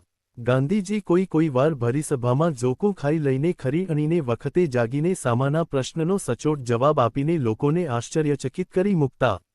મહાદેવભાઈ તે વખતે આવેલી ટપાલના ઢગલા પર નજર ફેરવી લેતા. ગાંધીજી અઠવાડિયે એકવાર, સોમવારે, મૌન પાળતા અને શનિ રવિના દિવસોમાં લંડન બહાર જઈ આખા ઇંગ્લેન્ડ દેશને ધમધમાવતા. મહાદેવભાઈ અઠવાડિયે યંગ ઇન્ડિયા સારું લખાણ તૈયાર કરીને ટપાલમાં રવાના કરી આખા દેશ સુધી ગાંધીજીને પહોંચાડી દેતા. દર બુધવારની રાતે 1 વાગ્યે તેઓ લખવા બેસતા. તે ગુરુવારની રાતે 1 વાગ્યા સુધી સતત લખતા. વચમાં માત્ર 1 કલાકની નહાવા ધોવા ખાવાની વિશ્રાંતિ લેતા. ગાંધીજીની અવસ્થા એકલે હાથે અનેક મહારથીઓ સામે ઝઝૂમનાર અભિમન્યુ જેવી હતી. મહાદેવભાઈ એમના સચિવને સલાહકાર તરીકે આ સૌને તો મળતા જ પણ સાથે ભારતમાંયે અનેકો જોડે પત્રવ્યવહાર દ્વારા સંબંધ જાળવતા. પંડિત જવાહરલાલજી પર લખેલ એમના એક પત્રના કેટલાક ભાગ જુઓ. 88, નાઇટ્સબ્રિજ, લંડન S.W. 1 ઓક્ટોબર 23, 1931. મારા વહાલા જવાહરભાઈ, એર મેલ મોકલવાનો દિવસ આવી પહોંચ્યો છે અને હંમેશ મુજબની જ કપરી અવસ્થા ઊભી થઈ છે. બાપુએ જ્યારે ફેડરલ સ્ટ્રક્ચર્સ કમિટીમાં બોલતા એક સખત ભાષણમાં કહ્યું કે આ તાજની નીચે ને એવા બધા વાક્યપ્રયોગો વારંવાર કરવામાં આવે છે તેનાથી તેઓ વાજ આવી ગયા છે, ત્યારે ત્યાં એક નાનો સરખો સ્ફોટ થયો. બાપુએ કહ્યું કે એ લોકોએ મનોવૃત્તિ જેટલી ઝટ છોડે એટલું સારું. લોર્ડ સેંકીએ બાપુને એમની નિખાલસતા અને નિર્ભીકતા અંગે અભિનંદન આપ્યા અને મને લાગે છે કે તેઓ ખરા દિલથી તેમ કરતા હતા. પરંતુ મારા અંદાજ પ્રમાણે 27મી સુધી કશાયની આશા ન રાખી શકાય. મુસલમાનો સાથેની વાતો થંભી ગઈ છે અને એ લોકો બોલાવે નહીં ત્યાં સુધી બાપુ એમની પાસે જવાની તકલીફ લેવાના નથી. દત્તા ડો.એસ. કે એ અમને એક કિસ્સો કહ્યો જેનાથી તમને રમૂજ ઉગશે એની મને ખાતરી છે. એક દિવસે તેઓ એક અંગ્રેજ મિત્ર, કેમ્બેલ રહોડ્સને ત્યાં ઝીણાની સાથે ભોજન લઈ રહ્યા હતા. જ્યારે લઘુમતીનો પ્રશ્ન ચર્ચાતો હતો ત્યારે ઝીણા શેમ્પેઇનની 3જી બાટલી ઢીંચી ચૂક્યા હતા. મી. રહોડ્ઝે પૂછ્યું, તમે સૌ સાથે મળીને એક સર્વસંમત ઉકેલ સૂચવીને સરકારને તે આપવાની ફરજ કેમ નથી પાડતા? શેમ્પેઈનની સૌમ્ય અસર તળે ઝીણાએ જવાબ આપ્યો, અહીં જ બરાબર તમે ભૂલ કરો છો. અમને શું મળવાનું છે એ અમે જાણીએ નહીં ત્યાં સુધી સર્વસંમત ઉકેલ પર આવવું અશક્ય છે અને સરકાર તો આ રીતે બળદની આગળ ગાડાને ગોઠવે છે. આ વાત બરાબર એ જ હતી કે જે બાપુ કહેતા આવ્યા છે અને મુસલમાનો જેનો ઇનકાર કરતા આવ્યા છે. સહેજે યાદ આવવાથી એટલું કહી દઉં કે આ દાખલો નશાબંધીના વિરોધીઓને ખૂબ સબળ દલીલ પૂરી પાડશે. લોર્ડ અરવિંદ બાપુને મળ્યા અથવા બાપુ એમને મળ્યા અને એમણે આગ્રહ રાખ્યો કે તેઓ રજા ન આપે ત્યાં સુધી બાપુએ પાછા જવાનો વિચાર ન કરવો. એ કહે છે કે પરિસ્થિતિ સાવ આશા ગુમાવી બેસવા જેવી નથી, અથવા તો ચૂંટણી પતે પછી તો એવી નહીં જ રહે. અને એ પોતે બીજાઓને એ વાત ગળે ઉતારવા પ્રયત્ન કરશે કે કોંગ્રેસની મોટા ભાગની માગણીઓ સ્વીકારી શકાય તેવી છે. જો કન્ઝર્વેટિવો રૂઢિવાદી પક્ષ જીતે અને એની ઘણી શક્યતા છે તો અરવિંદ પ્રધાનમંડળના એક સભ્ય બની શકે. પણ બાપુ આવી દૈવ્યોગી અટકળો પર કશો આધાર રાખતા નથી અને કોઈ પણ ઠેકાણે અને દરેક સ્થાને મોં મૂકીને બોલે છે. ચેટહમ હાઉસની મીટિંગ ભારે યશસ્વી નીવડી. જોકે લોધિયન પ્રમુખ હતા, પણ એ લત્તો રૂઢિવાદીઓનો ગઢ છે. યુસુફઅલી અને કર્નલ ગિડનીએ સાવ અર્થ વગરની કચરા જેવી વાતો કરી, પણ બાપુ પૂરેપૂરા ખીલ્યા હતા. એમણે ઘણાના મન હરી લીધા. તમે ઇતિહાસકાર જી. પી. બુચને ઓળખો છો. એણે કહ્યું કે ચેટહેમ હાઉસમાં એણે જોયેલી આ સર્વોત્તમ સભા હતી અને એ સભાએ ઘણા પર જબરદસ્ત પ્રભાવ પાડ્યો છે. મેં સદાનંદની મારફત આખા ભાષણનો અહેવાલ તાર દ્વારા મોકલી આપ્યો છે, જે તમે જોયો હશે. ચેટહેમ હાઉસનો ઉલ્લેખ નહોતો કર્યો, કારણ એમની સભાઓ બંધ બારણે થતી માનવામાં આવે છે. મેં એક ખાનગી થિયેટરમાં એક નાટક જોયું. તમને આંચકો લાગશે? ખરું પૂછો તો મને એ વાતની કલ્પના જ નહોતી કે ખાનગી થિયેટરો કેવા હોય છે. એ લાયસન્સ વગરનું નાટક હતું. એનો તો મને જરાય વાંધો નહોતો, પણ એના બધા દૃશ્યો લગભગ 10 અપવાદ વિના શયનખંડના જ દૃશ્યો હતા અને એકધારી રીતે બૂંડા હતા. અને છતાં મારે કબૂલ કરવું જોઈએ કે ભજવણી શ્રેષ્ઠ કોટીની હતી. પણ મને ગમ્યું તે નાટક તો બેરેટ્સ ઓફ વિમ્પોલ સ્ટ્રીટ હતું. મેં તમને જેને વિશે લખ્યું હતું તે ઐતિહાસિક નાટક, એની કલ્પના અને ભજવણી બંને રીતે સોહામણું. એની રજૂઆત, એનું મંચન અને બધુંને એટલું નજાકતભરી રીતે સંસ્કારી હતું. હા, હું જાણી જોઈને સંસ્કારી શબ્દ વાપરું છું. હું ખાનગી થિયેટર પણ સંસ્કારી હોઈ શકે એમ વિચારી શકું છું. તેથી હું બેરેટ્સ જોવા ફરી એકવાર ગયો. સાથેની કાપલી તમને ખૂબ રમૂજ પૂરી પાડશે. એક ગરીબ પ્રજાના પ્રતિનિધિના સચિવો આવો ધંધો કરી રહ્યા છે. ખૂબ સ્નેહપૂર્વક. તમારો મહાદેવ 28. ઉપરના પત્રાંશ જોવાથી આપણને મહાદેવભાઈના વ્યક્તિત્વના અનેક પાસાંનો ખ્યાલ આવે છે. અલબત્ત, એમની મહેનત, એમની બુદ્ધિમત્તા તથા એમની ગાંધીભક્તિ તો એમના ઘણા ખરા પત્રોમાં દેખાઈ આવે. પણ આ પત્રમાં એમનું સ્વતંત્ર વ્યક્તિત્વ, એમની રસિકતા અને એમની વિનોદવૃત્તિ પણ છતી થાય છે. ગાંધીજી જેટલી જ દૃઢતાથી મહાદેવભાઈ પણ એમ કહી શક્યા હોત કે મારામાં વિનોદ ન હોત તો હું ક્યારનોય મરી પરવાર્યો હોત. ગાંધીજીનો સમય બચાવવા ખાતર ગલદાસ બિરલાએ એમને શોર્ટહેન્ડમાં નોંધ લે અને ઝડપથી ટાઈપ કરે એવો સ્ટેનોગ્રાફર મેળવી આપવાની વાત કરી. ગાંધીજીએ કહ્યું, હમણાં એની કાંઈ જરૂર નથી. લખવા કે લખાવવાનો સમય જ ક્યાં રહે છે? લેખ તરીકે મારી આગળ જે કાંઈ આવે છે તેને પાસ કરી દઉં છું. મહાદેવની ભાષા તો મને અનુકૂળ થઈ ગઈ છે. એનું લખાણ પણ સારું હોય છે. પ્યારેલાલનું એવું નથી. એના અક્ષર બહુ ખરાબ હોય છે અને એની ભાષા પણ પૂરી સંતોપકારક નથી હોતી. વિદ્વાન તો તે સારો છે, પણ તેની ભાષા અને લેખનશૈલી હંમેશા એકધારા નથી હોતા. તેનું ધ્યાન પોતાના વિષયમાં કેન્દ્રિત થયેલું હોય છે ત્યારે તો સારું લખે છે. નહીં તો ત્રુટીઓ રહી જાય છે. 2.9 શ્રી પ્યારેલાલ પૂર્ણકળાએ તો ખીલ્યા મહાદેવભાઈના મૃત્યુ પછી. એમનું લખાણ 16 કળાએ ખીલી ઉઠ્યું ગાંધીજીના મૃત્યુ પછી. એમનું એ અવતાર કૃત્ય હતું. પરંતુ ગોળમેજી પરિષદ વખતે ગાંધીજીના લહિયા, અનેક પત્રોના લેખક અને યંગ ઇન્ડિયા અને નવજીવનના ખબરપત્રી અને લેખક થવાનું સામટું કામ મહાદેવભાઈને માથે જ હતું. મહાદેવભાઈના અહેવાલોમાં એક જીવંતપણું હતું, કારણ તેઓ પોતે જિંદાદિલ હતા. ગાંધીજીના ભાષણો, એમના વાર્તાલાપો અને એમની પ્રશ્નોત્તરીને લગભગ શબ્દેશબ્દની નોંધ આપવા ઉપરાંત ગાંધીજી, અથવા ઘણીવાર પોતે એકલા, જેમને મળતા તેમને વિશે થોડી લીટીઓમાં પણ એવું સરસ શબ્દચિત્ર દોરતા કે પેલી નવી વ્યક્તિ વાચકની ઓળખીતી બની જતી. એમણે દોરેલા ચિચેસ્ટરના બિશપ બેલ અને કેનન કેમ્પબેલ એન્ડ ગાર્ડિયનના માજી તંત્રી સી. પી. સ્કોટ, માજી બ્રિગેડિયર જનરલ કોઝિયર તથા ડીન ઓફ કેન્ટરબરીના શબ્દચિત્રો ટૂંકા પણ પ્રભાવકારી છે. ગાંધીજીની ચાર્લી ચેપ્લિન, બર્નાર્ડ શો અને માદામ મોન્ટેસોરી સાથેની મુલાકાતો પણ આજે 60 વર્ષે રસપ્રદ લાગે તેવી છે.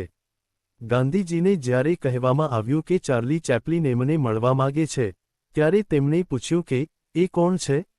વર્ષોથી એમનું જીવન એમની ચાલુ પ્રવૃત્તિઓ સાથે જ એટલું ગૂંથાયેલું રહ્યું હતું કે ચાર્લી ચેપ્લિન જેવા જગવિખ્યાત હાસ્ય અભિનેતા કોણ હતો તેની તેમને ગતાગમ નહોતી. પરંતુ મહાદેવભાઈ તરત ચેપ્લિન કોણ છે એ કહે છે. પણ જેવું ગાંધીજીને કહેવામાં આવ્યું કે ચાર્લી ચેપ્લિન લોકોના માણસ હતા અને લોકો સારું જીવતા હતા અને લાખોને તેમણે હસાવ્યા છે, ત્યારે તરત જ તેમની સાથે મળવાનું તેમણે સ્વીકાર્યું. ચેપ્લિન વિશે મહાદેવભાઈ કહે છે કે, શ્રી ચેપ્લિન વિશે મારી છાપ એવી પડી કે તેઓ માયાળુ અને મિલનસાર, ડોળ વિનાના સદ્ગૃહસ્થ હતા અને ફિલ્મમાં દેખાય છે તેવા જરાય નહોતા. પણ કદાચ પોતાની જાતને છુપાવવામાં જ એમની કુશળતા રહેલી હતી. ગાંધીજીએ એમને વિશે સાંભળ્યું નહોતું પણ એમણે ગાંધીજીના રેંટિયા વિશે સાંભળ્યું હતું એમ દેખાઈ આવતું હતું. કારણ, પહેલો પ્રશ્ન એમણે એ પૂછ્યો કે ગાંધીજી મશીનરીની વિરુદ્ધ કેમ હતા. ગાંધીજીને એ પ્રશ્ન એટલો ગમી ગયો કે એમણે ભારતમાં લોકોને વર્ષમાં 6 માસ સુધી કામ નથી મળતું એની વાત વિગતવાર સમજાવી. ત્યારે તમારો વિરોધ માત્ર કાપડ અંગે છે? બરાબર, ગાંધીજીએ કહ્યું. દરેક દેશે ભોજન અને વસ્ત્ર બાબતમાં સ્વપર્યાપ્ત હોવું જોઈએ. અમે પહેલાં સ્વાશ્રયી હતા અને હવે પાછા તેવા થવા માગીએ છીએ. ઇંગ્લેન્ડ એના મોટા પાયાના ઉત્પાદનને લીધે બજાર બહાર ગોતવી પડે છે. અમે એને શોષણ કહીએ છીએ. અને શોષણ કરનાર ઇંગ્લેન્ડ આખી દુનિયા સારું ખતરનાક છે. પણ તે જે સારું હોય, તો ભારત અગર શોષણ કરનાર બને તો કેટલું બધું વધારે ખતરનાક બને? તો પ્રશ્ન ફક્ત ભારતને લાગુ પડે છે? શ્રી ચેપ્લિને તરત મુદ્દો પકડતાં પૂછ્યું. પણ તમને જો રશિયાની જેમ આઝાદી મળી હોય, અને તમારા બેકારો સારું તમને કાનિક બીજું કામ મળી રહે અને તમે સંપત્તિની સમત્વયુક્ત વહેંચણી કરી શકો તો તમે મશીનરીનો તિરસ્કાર નહીં કરો? તમે ઓછા કલાકના કામ અને મજૂરોને વધારે ફુરસદ આપવાની વાતને ટેકો આપશો? ચોક્કસ, ગાંધીજીએ કહ્યું. મહાદેવભાઈ આ વિશે લખે છે. આ પ્રશ્નની ચર્ચા તો 100 વાર થઈ છે પણ અત્યાર સુધી મને કોઈ બિનતજ્ઞ એવો સાદો વિદેશી નાગરિક નથી મળ્યો કે જેણે પરિસ્થિતિને આટલી ઝડપથી સમજી લીધી હોય. કદાચ એનું કારણ હતું ચેપ્લિનની પૂર્વગ્રહમુક્ત અને ગમાંડમાં વિનાની વૃત્તિ અને એમની સહાનુભૂતિ. સરોજિની દેવીએ જ્યારે તેમને ઇંગ્લેન્ડની એક જેલની તેમની મુલાકાતની યાદ અપાવી ત્યારે તે સહાનુભૂતિ વધુ સ્પષ્ટપણે પ્રગટી. હું ધનવાન લોકોના ટોળાનો મુકાબલો કરી શકું છું, પણ આ કેદીઓ સામે મારાથી ઊભા રહી શકાતું નથી. હું મારી જાતને કહું છું કે બસ ઈશ્વરકૃપાથી જ તું આ લોકો માહેલો નથી. આપણાથી એમને સારું કાંઈ નથી થઈ શકતું તેથી આપણે ખૂબ લાચારી અનુભવીએ છીએ. એ સળિયાની અંદર અને આપણે બહાર છીએ, એ સિવાય એમની અને આપણી વચ્ચે ફેર પણ શો છે? હું તો જેલવ્યવસ્થામાં ધરમૂળથી સુધારા કરવાના પક્ષનો છું. ગુનો એ બીજા રોગો જેવો જ રોગ છે, અને એનો ઇલાજ જેલોમાં નહીં, પણ સુધારઘરોમાં થવા જોઈએ. 3.0 વિખ્યાત બાલશિક્ષિકા માદામ મોન્ટેસોરીનો એક આંતરરાષ્ટ્રીય વર્ગ ઇંગ્લેન્ડમાં ચાલતો હતો. તેની મુલાકાત લીધી ત્યારે માદામે ગાંધીજીને શરીર નહીં, પણ આત્મા તરીકે વર્ણવ્યા. ગાંધીજીએ માદામ મોન્ટેસોરી બાળકોના વ્યક્તિત્વને સન્માને છે તે વાત પર ભાર દઈ, માણસનું માણસ તરીકે ગૌરવ કરવામાં જ અહિંસા છે એમ કહી શિક્ષણ વિશેની પોતાની કલ્પના વિગતવાર સમજાવી. અંગ્રેજી નાટ્ય સાહિત્યમાં જેનું સ્થાન કદાચ શેક્સપિયર પછી બીજા નંબરે ગણાય તે જ્યોર્જ બર્નાર્ડ શો ઘણા વખતથી ગાંધીજીને મળવા માગતા હતા. એમની મુલાકાત ખાસ્સી કલાકેક ચાલી અને એમણે માનવવંશશાસ્ત્ર, ધર્મ, સમાજ, રાજકારણ, અર્થશાસ્ત્ર વગેરે અનેક વિષયોની ચર્ચા કરી. એમનો વાર્તાલાપ એમની તણખાજરતી વિનોદવૃત્તિ અને કટાક્ષયુક્ત વ્યંગથી ઝળહળતો હતો. હું તમારે વિશે થોડું ઘણું જાણતો હતો પણ અત્યારે આપણી વચ્ચે આત્માની સગાઈ હોય એવો અનુભવ થયો. આપણે દુનિયામાં ખૂબ નાના સમુદાયના સભ્યો છીએ. એકાદ પ્રશ્ન એમણે ગોળમેજી પરિષદ વિશે પણ પૂછી જ પાડ્યો. આ પરિષદ તમારી ધીરજની કસોટી નથી કરતી? ગાંધીજીને દુઃખ સાથે કબૂલ કરવું પડ્યું. એને સારું ગજા બહારની ધીરજની જરૂર પડે છે. આવી વસ્તુ જ અસલ વાતને છુપાવવાની મહામાયાજાળ છે અને ઘાંટા પાડી પાડીને અમારી ઉપર જે ભાષણો ઠોકવામાં આવે છે તે તો લાગ જોઈને વખત બગાડવાની જ યુક્તિ છે. હું એમને પૂછું છું કે તમે હૈયું ખોલીને તમારી નીતિની સાફ જાહેરાત કેમ નથી કરતા કે જેથી અમે અમારી પસંદગી અંગે કાનિક નિર્ણય કરીએ? પણ ઇંગ્લેન્ડના રાજકારણી સ્વભાવમાં જ જાણે એમ કરવું બંધબેસતું નથી. એને તો આંટીગુટી અને કુટિલ ગલીઓથી જ ચાલતા આવડે છે. 31. ડીન ઓફ કેન્ટરબરી સાથેની મુલાકાતનું મહાદેવભાઈએ કરેલું વર્ણન એક ઉત્તમ શબ્દચિત્ર છે.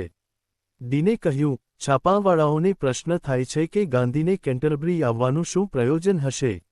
મેં એમને કહ્યું કે રાજકારણની વાત બાજુએ રાખીએ તો અમારા બંને વચ્ચે એક ખૂબ મોટો સામાન્ય વિષય છે, ધર્મ. આધ્યાત્મિક વિષયોની ચર્ચા કરવા જ હું શ્રીમાન ગાંધીને મળવા માગતો હતો અને મને ખાતરી છે કે અમે ફરીથી પણ મળશું. એમણે ખૂબ આંતરિક ઘરોબાવાળી વાત કરી. પણ બીજે દિવસે એક કમિટીની મીટિંગમાં બોલવાનું હતું માટે તે દિવસે 3 વાગ્યે ગાંધીજીને મૌન લેવું પડ્યું. તો તમને સાક્ષી રાખી, મી. ડીન, હું મૌનમાં પ્રવેશ કરું છું.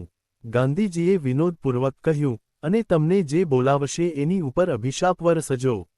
32 ડીને એવા જ વિનોદભાવથી જવાબ આપ્યો. ડીનના નિમંત્રણથી ગાંધીજી અને એમના સાથીઓએ કેન્ટરબરીના દેવળની પ્રાર્થનામાં હાજરી આપી. ડીને પ્રાર્થના પછીના પ્રવચનમાં ઇંગ્લેન્ડ જે શિસ્તબદ્ધ સ્વતંત્રતા ભોગવે છે તે ભારતને પણ આપવા સારું પ્રાર્થના કરી. મહાદેવભાઈની બહુમુખી પ્રતિભા અને વ્યાપક જિજ્ઞાસા તેમને તેઓ જેમની મુલાકાત લેતા તેમની અભિજ્ઞતાના વિષયોના જાણકાર બનાવી દેતી. પણ તેથીએ વધારે તે લોકો સાથે એમની દોસ્તી થઈ જતી. એ કહેવાની જરૂર ન હોય કે ગમે તે વિષયની ચર્ચા ચાલતી હોય પણ જૈસે જહાજ કો પંછી પુની જહાજ પર આવે ની જેમ મહાદેવભાઈની સર્વ વાતો અને સર્વ વર્ણનોનો છેવટનો અનુબંધ તો ગાંધીજી જોડે જ સંધાઈ જતો. ડીન કહેવા લાગ્યા કે મહાત્માજી સાથે કોઈની પણ તુલના થઈ શકે એમ હોય તો તે આસીસીના સંત ફ્રાન્સિસની. ડીને કહ્યું, મેં ગાંધીજી સાથે થયેલી વાતો પ્રેસવાળાઓને કહી છે. એમાંથી કેટલી છપાશે એ તો ભગવાન જાણે, માત્ર હું જે નથી બોલ્યો તેવા શબ્દો મારા મોંમાં ન મૂકે તો બસ. પણ આ તકનો લાભ લઈને મારે બ્રિટિશ પ્રજા આગળ એટલું તો ઘોષિત કરી દેવું જોઈએ કે જો ગોળમેજી પરિષદ નિષ્ફળ નીવડે તો પણ અમે હવે જબરદસ્તીનું રાજ સાંખી લેવાના નથી. બ્રિટિશ પ્રજા અમૃતસર, જલિયાંવાલા બાગનું પુનરાવર્તન સાંખી નહીં લે. 33. ઇટન એટલે રૂઢિવાદ અને સામ્રાજ્યવાદનો ગઢ. છેલ્લા 450 વર્ષથી ત્યાંની પબ્લિક સ્કૂલમાં ઇંગ્લેન્ડના ધનવાન વર્ગના કિશોરો ભણે છે. અને આ વિદ્યાલય વડાપ્રધાનને પેદા કરનાર ગણાય છે. ઇંગ્લેન્ડના ઘણા વડાપ્રધાનો અને હિંદના અનેક વાઇસરોયોને ત્યાં જ તાલીમ મળી હતી.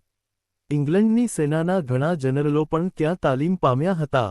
એવા ગઢમાં મોટા વિદ્યાર્થીઓએ ગાંધી જેવા બળવાખોર ને નિમંત્ર્યા અને હેડમાસ્તરના 500 વર્ષ જૂના મહેલમાં ગાંધીજીને ઉતારો આપ્યો. એની સંમતિ આપવી એ પણ અધિકારીઓ સારું સહેલું કામ નહીં સિદ્ધ થયું હોય. મહાદેવભાઈ કહે છે કે ઇટનના વિદ્યાર્થીને 25,000 જેટલા પુસ્તકોથી ઠસોઠસ એવા પુસ્તકાલયનો લાભ મળે છે. પણ એને ભારતનો જે ઇતિહાસ ભણાવવામાં આવે છે તે તો પરંપરાગત જ છે.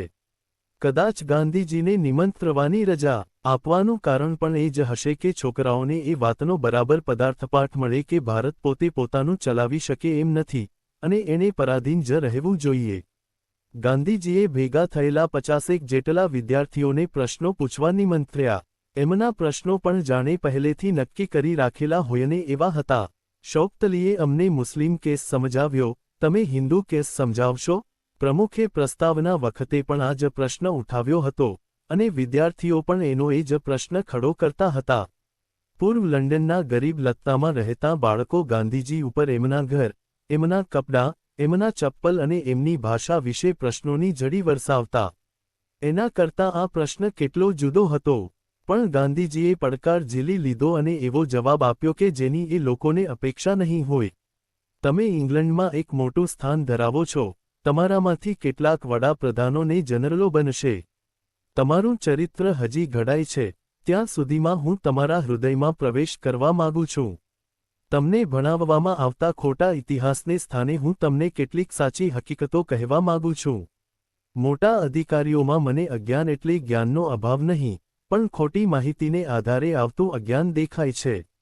મારે તમને સાચી માહિતી એટલા સારું આપવી છે કે હું તમને સામ્રાજ્યના ઘડવૈયા તરીકે નથી જોવા માંગતો, પણ એક એવા રાષ્ટ્રના સભ્ય તરીકે જોવા માંગુ છું કે જેણે બીજા દેશોનું શોષણ કરવું બંધ કરી દીધું હોય અને જે શસ્ત્રો વડે નહીં પણ પોતાની નૈતિક તાકાત વડે શાંતિનો રખેવાળ બન્યો હોય. મારે તમને કહેવું જોઈએ કે જ્યાં સુધી મને લાગુ પડે છે ત્યાં સુધી તો હિન્દુ કેસ નામની કોઈ વસ્તુ જ નથી. કારણ મારા દેશની આઝાદીના પ્રશ્ન અંગે તો હું તમારા બધાના કરતાં જરાય વધારે હિન્દુ નથી. હિન્દુ મહાસભાવાદીઓ મારફત હિન્દુ કેસની રજૂઆત થાય છે. એ લોકોનો દાવો એવો છે કે તેઓ હિન્દુ માનસના પ્રતિનિધિઓ છે, પણ મારા મત મુજબ તે વાત સાચી નથી. એ લોકો એ જ પ્રશ્નનો રાજકીય ઉકેલ ઈચ્છે છે, તે એટલા સારું કે તે ઉકેલ એમને અનુકૂળ આવે તેમ છે.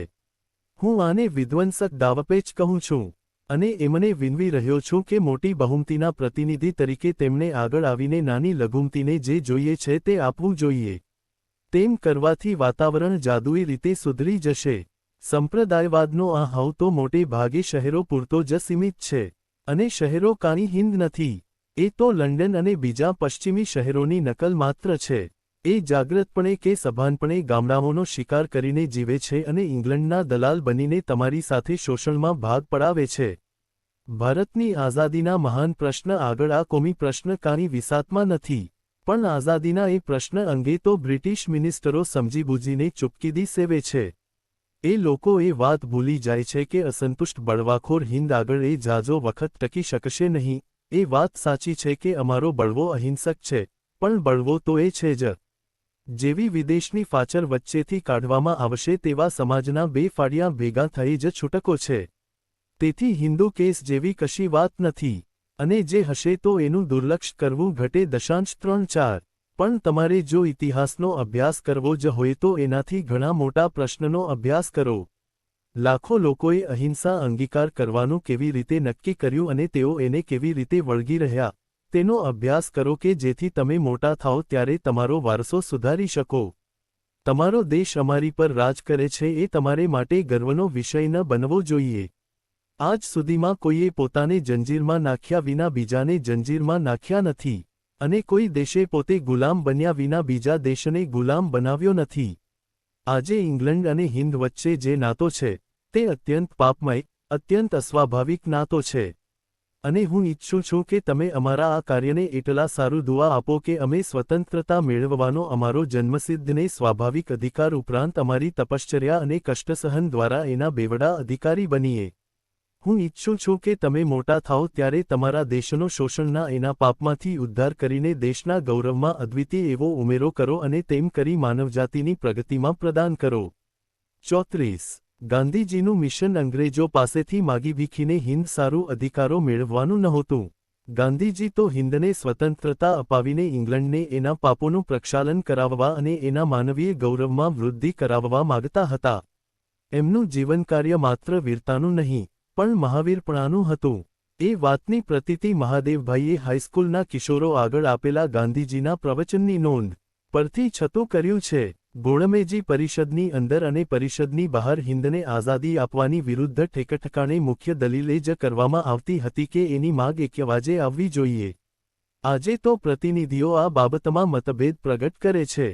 શરૂઆતમાં તો ગાંધીજી આનો વિવેકપૂર્ણ અને સૌમ્ય જવાબ આપતા હતા, પણ જ્યારે તેમણે જોયું કે આ દલીલને આઝાદી ન આપવા માટેના બહાના તરીકે જ વાપરવામાં આવે છે, ત્યારે તેમણે પરિષદની અંદર ને બહાર ગોળ ગોળ બોલવાને બદલે ચોખ્ખું ને ચટે પરખાવી દીધું કે વીણી વીણીને ભેગા કરેલા સરકારના મળતિયાઓની પરિષદ પાસેથી એકવાજે આઝાદીની માગણીની અપેક્ષા રાખી જ ન શકાય.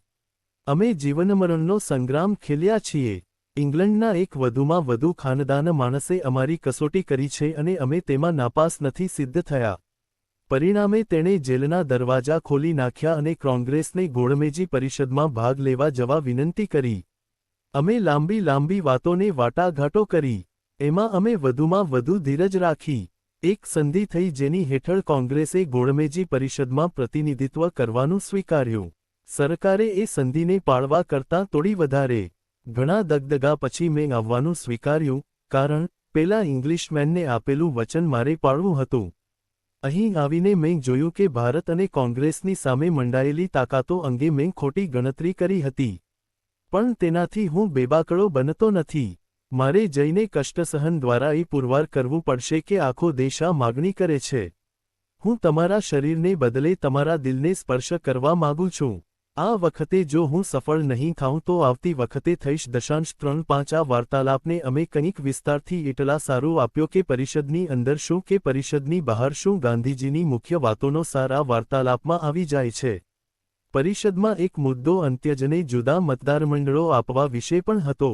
ભારતીય સમાજમાં રહેલા દોષોને આધારે બંધારણીય ગૂંચવાડા ઊભા કરીને હિંદની આઝાદીને આગીને આગી ઠેલતા જવું એ અંગ્રેજોનો હેતુ સ્પષ્ટ હતો. ગાંધીજી નોખા મતદારમંડળના વિરોધી હતા. આ પ્રશ્ન આજે પણ રસપ્રદ થાય એવો છે. એટલે એને અંગે ગાંધીજીએ કરેલી દલીલોની મહાદેવભાઈએ રજૂ કરેલી નોંધ આજે પણ પ્રસ્તુત થઈ પડે એમ છે. જો એમને નોખા મતદારમંડળો આપવામાં આવે તો ગામડાનો જે રૂઢિવાદના ગઢ છે તેમાં એમનું જીવન દુઃખી થઈ જાય. મને તો ખાતરી છે કે અસ્પૃશ્યોને માટે નોખા મતદારમંડળોનો પ્રશ્ન એ શેતાની સરકારના ભેજાની અદ્યતન ઉપજ છે. ખરી જરૂરિયાત તો એમના નામ મતદારમંડળોમાં દાખલ કરવાની અને એમને સારું બંધારણમાં મૂળભૂત અધિકાર આપવાની છે. એમની સાથે અન્યાયપૂર્ણ વ્યવહાર કરવામાં આવે કે એમના પ્રતિનિધિને જાણી જોઈને અળગા રાખવામાં આવે તો એમને સારું એમને પૂર્ણ સલામતી આપનાર ખાસ ચૂંટણીપંચોની વ્યવસ્થા થવી જોઈએ.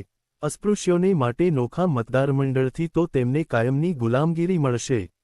મુસલમાનોને અલગ મતદારમંડળ મળે તો એ કદી મુસલમાન મટશે નહીં. તમારે અસ્પૃશ્યોને સદા માટે અસ્પૃશ્ય રાખવા છે. અલગ મતદારમંડળ એ કલંકને સ્થાયી બનાવશે. ખરી જરૂરિયાત તો અસ્પૃશ્યતા નાબૂદ કરવાની છે. તેમ કરવાથી ઉપરના એક વર્ગે નીચલા વર્ગ ઉપર લાદેલી દુષ્ટાળ દૂર થશે. 3.6 આ વખતની મુલાકાતમાં ગાંધીજીની સમ્રાટ પંચમ જ્યોર્જ સાથેની મુલાકાત એક વિશેષ ઘટના હતી. સ્વરાજ માટેના બંધારણીય અધિકારોની માગણીની દૃષ્ટિએ જોઈએ તો આ મુલાકાત કેવળ ઔપચારિક કહેવાય એવી હતી. કારણ ઇંગ્લેન્ડમાં રાજાનું સ્થાન પોતે જ એક ઔપચારિક સ્થાન છે. પણ મનોવૈજ્ઞાનિક દૃષ્ટિએ આ મુલાકાતનું થોડું મહત્વ જરૂર ગણાવી શકાય. ચર્ચિલ જેને અડધા નાગા ફકીર કહેતા હતા તેવો એક માણસ રાજાને મળવા જાય એ ભારતીય નાગરિકોનું સન્માન વધારે એવી ઘટના હતી એમ કેટલાક માનશે. આ મુલાકાતમાં ગાંધીજીની સાથે એકલા મહાદેવભાઈ હતા. છાપાવાળાઓ તો ગાંધીજી કેવો વેશ પહેરીને રાજાને મળશે એ અંગે વિવિધ પ્રકારની અટકળો કરતા હતા. પણ ગાંધીજી પોતાની પોટલી અને ચાદરના વેશમાં જ અને મહાદેવભાઈ ધોતિયું, ડગલો અને સફેદ ગાંધી ટોપીમાં જ ગયા હતા. આ મુલાકાત અંગે ટિપ્પણી કરતા મહાદેવભાઈએ એની વધારે પડતી કિંમત ન આંકવાની સલાહ આપી છે. કેટલાક કહેશે કે બકિંગહામ રાજમહેલનો સત્કાર સમારંભ એક મહત્વની ઘટના હતી. શહેનશાહ અને શહેનશાહબાનુ પ્રત્યે અદબ સાથે મારે કહેવું જોઈએ કે હું તેમ નથી કહી શકતો. આવા સમારંભનો કશો અર્થ છે ખરો? શહેનશાહ અને શહેનશાહબાનુ લોકોને ખરેખરા અર્થમાં મળે છે ખરા? એ લોકો કાંઈ કામકાજ પતાવે છે ખરા? પતાવી શકે ખરા? એ મળવું મૂક અભિનય જેવું વધારે નથી થતું? અને છતાં કોઈ કહી શકે છે કે ગાંધીજી તો ત્યાં ગયા હતા. શા સારું ગયા? જો તે એટલું બધું અર્થવિહીન હતું તો શા સારું એમણે જવાનું ટાળ્યું નહીં? વાચકોને એમના મનની કાનિક ઝાંખી આપું. ક્વેકર લોકોની એક મીટિંગમાં એમણે તેનું વર્ણન કર્યું. હું અહીં એક મૂંઝવણભરી સ્થિતિમાં છું. હું અહીં મારા દેશના ચૂંટાયેલા પ્રતિનિધિ તરીકે નહીં, પણ આ દેશના મહેમાન તરીકે આવ્યો છું. તેથી મારે અહીં ફૂંકીને ચાલવું જોઈએ. તમે એમ ધારો છો કે લઘુમતી કમિશનમાં વડાપ્રધાનનું ધમકીભર્યું ભાષણ મને ગમી ગયું હતું? મેં તો ત્યાં ને ત્યાં જ એનો રદિયો આપી દીધો હોત, પણ હું ચૂપ બેઠો. ઘેરે આવીને મેં ઠપકાનો એક હળવો પત્ર લખ્યો. અને આ અઠવાડિયે મારી આગળ એક નૈતિક કોયડો આવીને ઊભો છે. મને શહેનશાહના સ્વાગત સમારંભનું નિમંત્રણ મળ્યું છે. ભારતમાં બની રહેલી ઘટનાઓ અંગે મારા દિલમાં એવી બળતરા થાય છે કે એવા સમારંભોમાં હાજરી આપવાને મારું દિલ નથી કરતું. અને જો મારા પોતાના સ્વતંત્ર અધિકારથી અહીં આવ્યો હોત તો મને નિર્ણય કરતાં વાર ન લાગત. પણ મહેમાન છું એટલે નિર્ણય કરતાં ઢચુપચું થાઉં છું. હું કોઈ કામ ઉતાવળે ન કરી શકું. મારે તો દરેક ક્ષણે વસ્તુનું કાયદેસરનું પાસું નહીં, પણ નૈતિક પાસું તપાસવું પડે છે. 37 મહાદેવભાઈ કહે છે. નૈતિક પાસાના વિચારે જ એમણે જવાનું નક્કી કર્યું. એમણે લોર્ડ ચેમ્બરલિનને એક વિવેકભર્યો પત્ર લખીને નિમંત્રણ આપવા બદલ આભાર માન્યો અને જણાવ્યું કે તેઓ અને તેમના સાથી મહાદેવભાઈ જેને પણ નિમંત્રણ હતું તેઓ બંને પોતાની સામાન્ય વેશભૂષામાં જશે. સામાન્ય રીતે ગાંધીજી સર્વ સામાજિક સમારંભોમાંથી માફી માગી લે છે, પણ બીજા કેટલાક પ્રસંગોની માફક અહીં પણ એમને અપવાદ કરવો પડ્યો, કારણ અવિવેક દેખાય એવું કશું તેઓ કરવા માગતા નહોતા. એમની વિરુદ્ધ વાપરી શકાય એવું કાંઈ પણ કરવાથી તેઓ બચવા માગે છે. 37. મહાદેવભાઈને તો આ મુલાકાત અંગે ગાંધીજીનું વલણ કેવું હતું એ દુનિયાને જણાવવામાં જ રસ હતો, પણ શ્રી ગલદાસ બિરલાએ પ્રત્યક્ષ મુલાકાતનું વિગતવાર વર્ણન આપ્યું છે અને તેમની દૃષ્ટિએ એનું મહત્ત્વ સમજાવ્યું છે. તે આ સંદર્ભમાં જોઈ લેવા જેવું છે. 6 નવેમ્બર 1931ની પોતાની ડાયરીમાં શ્રી બિરલા લખે છે, ગઈકાલે ગાંધીજી અને અમે શહેનશાહના મહેમાન હતા. અમે બધા મળીને લગભગ 400 હતા. કેટલાક તો દેશી પોશાકમાં હતા. હું તો દેશી પોશાક લાવ્યો જ નહોતો, એટલે ચીમની હેટ પહેરીને જ ગયો હતો. મહેલમાં વીજળીનો ભપકો અને કાળા પોશાકવાળાઓની વચ્ચે અડવાણે પગે અને ચાદર ઓઢેલા ગાંધીજી અમાસની રાત્રે ચંદ્ર જેવા લાગતા હતા. શહેનશાહ અને શહેનશાહબાનું સિંહાસન ભવનમાં એક તરફ ઊભાં રહ્યા અને અમે લોકો પ્રણામ કરતા તેમની સામેથી પસાર થયા. બધા પ્રણામ કરી રહ્યા એટલે શહેનશાહ અને શહેનશાહબાનુએ અમુક નક્કી કરેલા લોકોને બોલાવીને વાતો કરવી શરૂ કરી. પહેલા હૈદરાબાદના પ્રધાન, પછી મૈસૂરના પ્રધાન, પછી વડોદરાના પ્રધાન, ત્યાર પછી ગાંધીજીને બોલાવવામાં આવ્યા. તેમની સાથે લગભગ 7 મિનિટ સુધી ઊભાં વાત થઈ. વાતચીતમાં મુખ્ય ભાગ સમ્રાટનો હતો. ગાંધીજી હસતા જતા હતા, બોલ્યા બહુ ઓછું. વાતચીતનો સાર આ પ્રમાણે સાંભળવામાં આવ્યો. સમ્રાટે કહ્યું કે હું આપને સારી રીતે ઓળખું છું. હું જ્યારે યુવરાજ તરીકે દક્ષિણ આફ્રિકા ગયો ત્યારે આપે હિન્દી પ્રજા તરફથી મને માનપત્ર આપ્યું હતું. જુલુયુદ્ધમાં પણ આપે મદદ કરી. ત્યાર પછી મહાયુદ્ધમાં પણ આપે અને આપના ધર્મપત્નીએ બહુ મદદ કરી. અફસોસની વાત એ છે કે ત્યાર પછી આપનું વલણ બદલાઈ ગયું અને આપે સત્યાગ્રહ અખત્યાર કર્યો.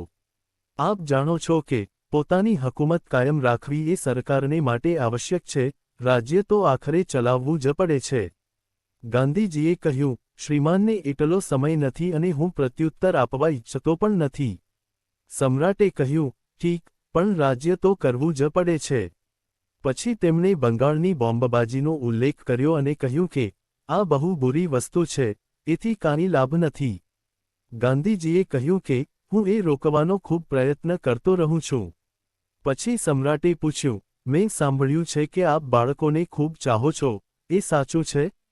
ગાંધીજીએ કહ્યું કે હું બાળકો વચ્ચે જ રહું છું. ઘટના પર વિવેચન કરતાં શ્રી બિરલા લખે છે, ગાંધીજીનું સમ્રાટને મળવું એ રાષ્ટ્રીયતાનો વિજય છે. આ પહેલો પ્રસંગ છે જ્યારે એક અર્ધનગ્ન માણસ અને સાથે ગાંધી ટોપી પહેરેલા મહાદેવભાઈ સમ્રાટને મળ્યા. 38 પત્રકારો આગળ તો ગાંધીજીએ આ મુલાકાતને વિનોદમાં જ ફેરવી નાખી. કોઈક પત્રકારે એમને પૂછ્યું, તમે આટલા ઓછા વસ્ત્રોમાં શહેનશાહને મળવા કેમ ગયા? ગાંધીજીએ કહ્યું, શહેનશાહની બેઅદબી માફ, પણ તેમણે એકલાએ જ 2 જણને ચાલે એટલું પહેર્યું હતું તેથી. ગાંધીજી કહેતા કે જો મારામાં વિનોદવૃત્તિ ન હોત તો મેં ક્યારનોએ આપઘાત કરી લીધો હોત. તે વાતની પ્રતીતિ ઇંગ્લેન્ડમાં અનેકવાર થતી. ગાંધીજીને મળવા આવતા ભાતભાતના લોકો સાથે તેઓ ઘણીવાર મજાક કરી લેતા. એક સવારે મીરાંબહેન ફરીને પાછા આવતા હતા ત્યારે એક જણે એમની પાસે આવીને કહ્યું, મેં નૌકાદળમાં 21 વર્ષ ચાકરી કરી છે. તમારા બાપુજીના હાથ નીચે કામ કરતો. વળી મારા જમાઈ ગાંધી સારું બકરીનું દૂધ પૂરું પાડે છે. ગાંધી મને હસ્તાક્ષર આપે ખરા કે નહીં? એમની વિનંતી ખાલી ન ગઈ. ગાંધીજીએ તેમને અંદર બોલાવ્યા. અંદર આવીને એમણે પોતાની આત્મકથા કહી. પણ આ વખતે આટલી વધારાની વાત કરી, તમને અને તમારા કાર્યને સારું સફળતા ઈચ્છું છું જી. મેં તો જિંદગી પૂરતી જોઈ લીધી. યુદ્ધ દરમિયાન મેં સૈનિક તરીકે કામ કર્યું હતું. એકથી બીજી જગાએ મને ફેંકવામાં આવ્યો હતો. ઠરી જતા પગ સાથે અમને સલોનિકા અને ગલીપોલીમાંથી કૂચ કરાવી હતી. આવતી લડાઈમાં જોડાવાને બદલે તો હું જેલમાં જવાનું વધુ પસંદ કરું. એ તો જી એક ભયંકર ધંધો છે. હું તમારા કાર્ય સારું લડવાનું પસંદ કરું ખરો. તમારા કામમાં સફળતા ઈચ્છું છું. એમની પાસે દૂધ પૂરું પાડનાર દીકરી અને જમાઈના ફોટાઓ હતા. એ જવાની તૈયારી કરતા હતા એટલામાં ગાંધીજીએ એમને પૂછ્યું, તમને કેટલા બાળકો છે? 8 જી. 4 છોકરાઓ અને 4 છોકરીઓ જી. મારે 4 દીકરા છે, ગાંધીજીએ કહ્યું, એટલે તમારી સાથે અડધે રસ્તે દોડી શકું એમ છું. અને આખો ઓરડો ખડખડાટ હસી પડ્યો. 3.9 હવે આપણે ખૂબ સંક્ષેપમાં ગાંધીજીએ ગોળમેજી પરિષદમાં ભજવેલા ભાગ પર દૃષ્ટિ કરીએ. અલબત્ત, મહાદેવભાઈએ આ પરિષદ અને એની વિવિધ ઉપસમિતિઓમાં ગાંધીજીએ આપેલા એકાદ ડઝનેક જેટલા ભાષણોની વિગતવાર નોંધ લીધી છે. તેથી જ આ ઐતિહાસિક તબક્કે ગાંધીજીએ ભજવેલા ભાગનો અહેવાલ આપણને મળે છે. આખા સામ્રાજ્ય અને એના મળતિયાઓની સામે આ સુકલકડી માણસ એકલે હાથે ઝઝૂમ્યો હતો.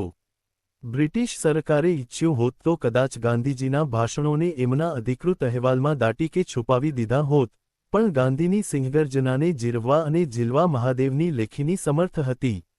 તેથી એ ઇતિહાસ જળવાયો છે. અહીં પ્રત્યેક ભાષણની વિગતમાં જવું અશક્ય પણ છે અને અપ્રસ્તુત પણ છે. અહીં તો આપણે માત્ર એટલી જ નોંધ કરીએ કે આ નોંધો દ્વારા મહાદેવભાઈએ બમણી વફાદારીનું કામ બજાવ્યું.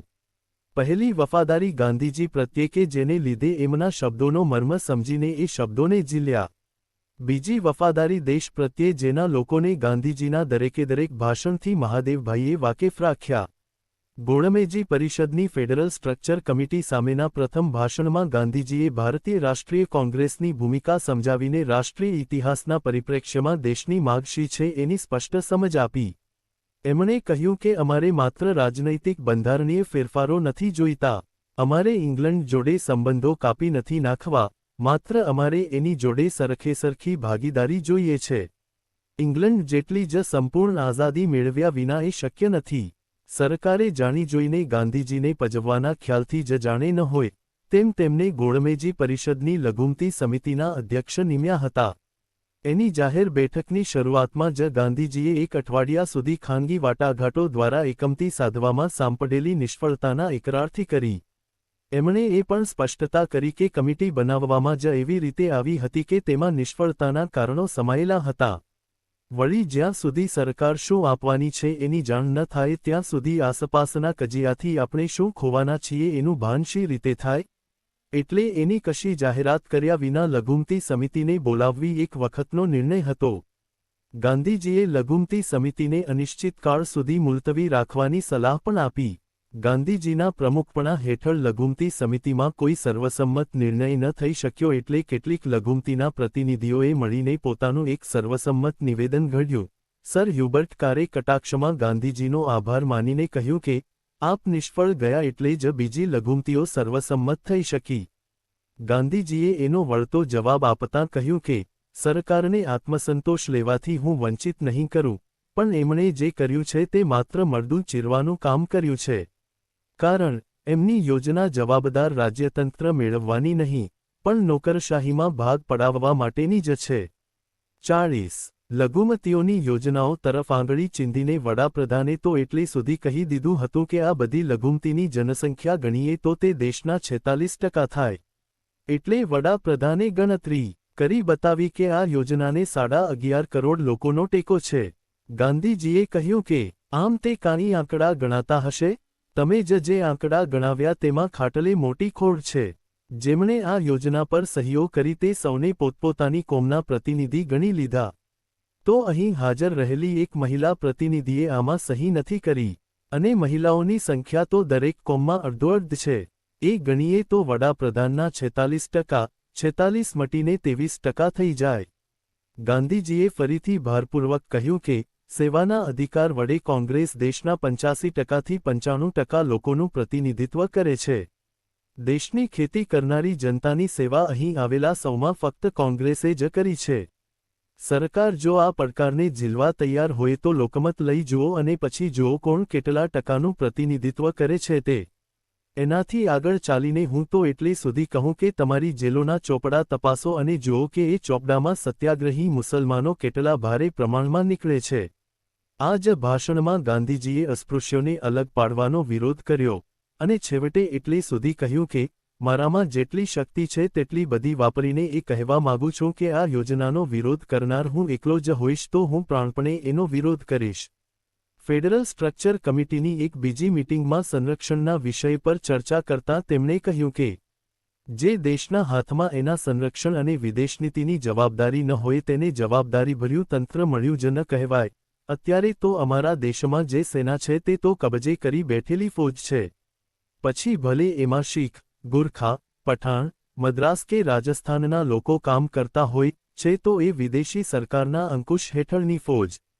હું તો એમ જ કહું છું કે જો સેનાનો કબજો અમારા હાથમાં ન આવતો હોય તો એનું અત્યારે ને અત્યારે વિઘટન થવું જોઈએ. તમે બ્રિટિશ મિનિસ્ટરો અને પ્રજા જો ખરેખર ભારતનું કલ્યાણ ઈચ્છતા હો ને અત્યારે અમને સત્તા હવાલે કરવા માગતા હો તો સેનાનો કબજો અમારા હાથમાં હોવો જોઈએ એ એની અનિવાર્ય શરત છે. 42. આવા ધારદાર શબ્દો મોટા ભાગના સભાસદો જ્યાં ચૂંચા કરવાની પણ હિંમત ન દેખાડતા હોય ત્યાં દુનિયાના સૌથી મોટા સામ્રાજ્યની રાજધાનીમાં એના તમામ રાજકર્તાઓની ઉપસ્થિતિમાં અને એની આખી પ્રજાને ઉદ્દેશીને છાતી કાઢીને માત્ર ગાંધીજી જ બોલી શકે. અને એમની પાછળ મૂંગે મોઢે બેસી રહીને હાથમાં એકાદ પાટિયું અને એકાદ જાડી નોટબુક રાખીને ગાંધીજી બોલતા હોય એટલી જ ઝડપથી એમના શબ્દો ઝીલી લઈને મહાદેવભાઈની કલમ જ ઉતારી શકે. મહાદેવભાઈનું હૃદય એક ખરલ સમૂહ હતું. એમાં ગાંધીવાણી મહાદેવની ભક્તિ સાથે મળી મહાદેવના નાના મોટા દરેક તપ, પુતકર્મ સાથે ઘૂંટાઈને એક અદ્ભુત રસાયણ તૈયાર કરતી. આ રસાયણ મૂળ ગાંધીવાણીના પદાર્થને વધુ પુષ્ટિકર અને સ્વાસ્થ્યકર બનાવતું. મહાદેવની લેખીની વડે તે એટલું સુપાચ્ય બનતું કે સહજે સર્વજનસુલભ બની જતું. ગોળમેજી પરિષદમાં ગાંધીજીનું છેલ્લું ભાષણ અપ્રતિમ હતું. એ આખા ભાષણને અહીં લઈ જ ન શકાય, પણ તેમાંથી એક ફકરો, જે મોહન મહાદેવની જુગલબંધીને લીધે આપણી આગળ આજે પણ શબ્દબદ્ધ મોજૂદ છે અને જે વિચારની સમૃદ્ધતાને લીધે આજે પણ એટલો પ્રસ્તુત છે તે ઉતારવાનો લોભ ખાડી શકાતો નથી. તમારા એક મુત્સદ્દી મારી જોડે ચર્ચા કરતા હતા. એમણે કહ્યું, ખરેખર તમે સંપૂર્ણ સ્વતંત્રતાનો આવો અર્થ કરતા હશો એ હું સમજતો નહોતો.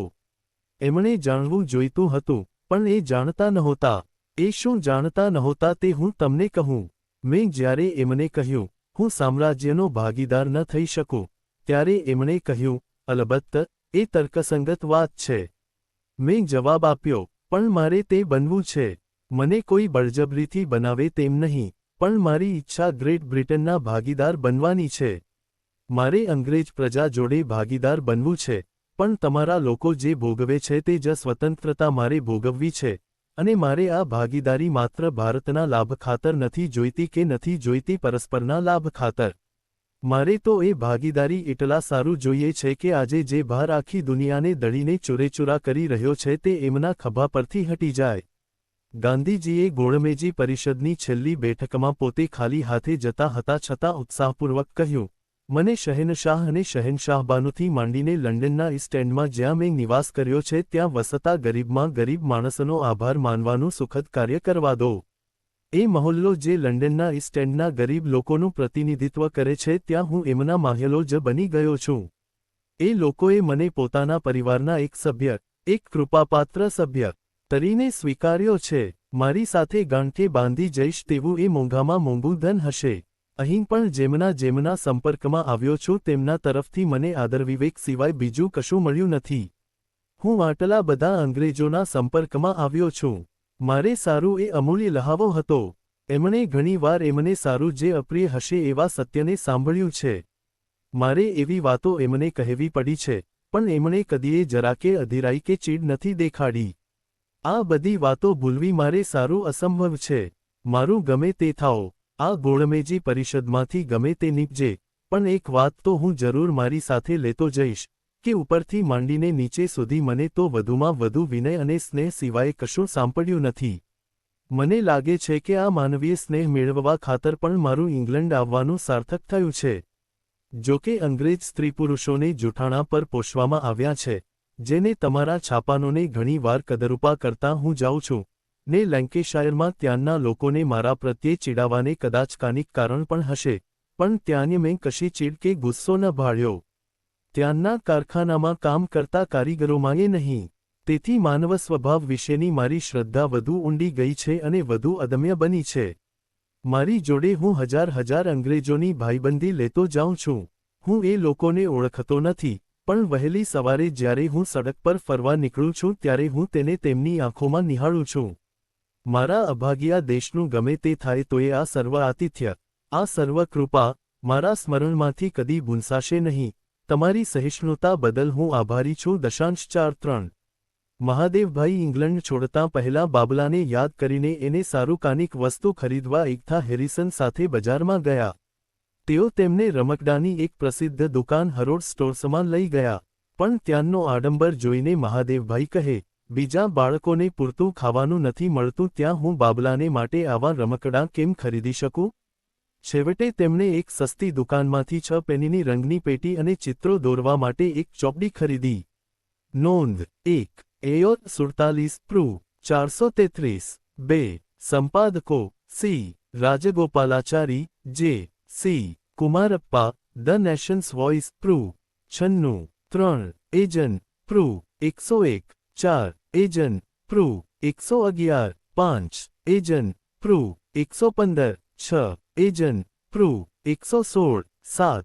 ગલદાસ બિરલા ગાંધીજી સાથે ઓર પ્રૂ 18 8. એજન પ્રૂ 28 29 9. મ્યુરિયો લેસ્ટર એ ઓર પ્રૂ 26મી 29માંથી સારવીને અને એ ઓર 48 પ્રૂ 8 10. સંપાદકો C Rajagopalachari J C Kumarappa the એ વોઇસ પ્રૂ 120 11. એજન પ્રૂ 121 12. ગલદાસ બિરલા એઓ સાથે ઓર પ્રૂ 12થી 13માંથી સારવીને 13. એજન પ્રૂ 13 14. એજન પ્રૂ 28 15. સંપાદકો સી રાજગોપાલાચારી અને કુમારપ્પા ધ એ વોઇસ પ્રૂ 132 16.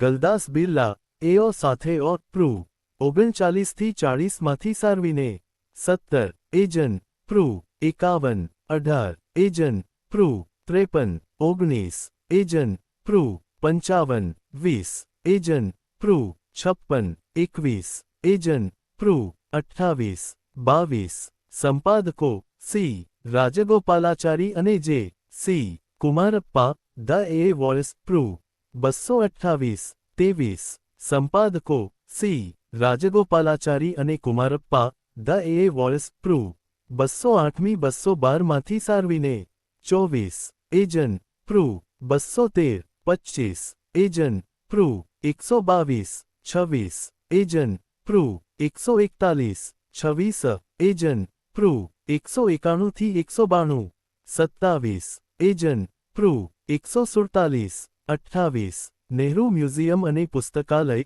નવી દિલ્હીના પત્રસંગ્રહમાંથી 29. ગલદાસ બિરલા ગાંધીજી સાથે ઓર પ્રૂ 25 30. સંપાદકો સી રાજગોપાલાચારી અને કુમારપ્પા ધ એ વોઇસ પ્રૂ 128થી 129માંથી સારવીને 31. એજન પ્રૂ 158 32. એજન પ્રૂ 214 33. એજન પ્રૂ 214થી 218માંથી સારવીને 34. એજન પ્રૂ 181થી 183માંથી સારવીને 35. એજન પ્રૂ 187થી 188 36. એજન પ્રૂ 188થી 189માંથી સારવીને 37. એજન પ્રૂ 158થી 159 38. ગલદાસ બિરલા ગાંધીજી સાથે ઓર પ્રૂ 68થી 69 39. સંપાદકો સી રાજગોપાલાચારી અને કુમારપ્પા ધી એ વોઇસ પ્રૂ 128 40. એજન પ્રૂ 38 41. એયોર 48. લેખસંખ્યા 204 છેલ્લો ફકરો 42. એજન લેખસંખ્યા 210 43. એજન લેખસંખ્યા 236 છેલ્લો ફકરો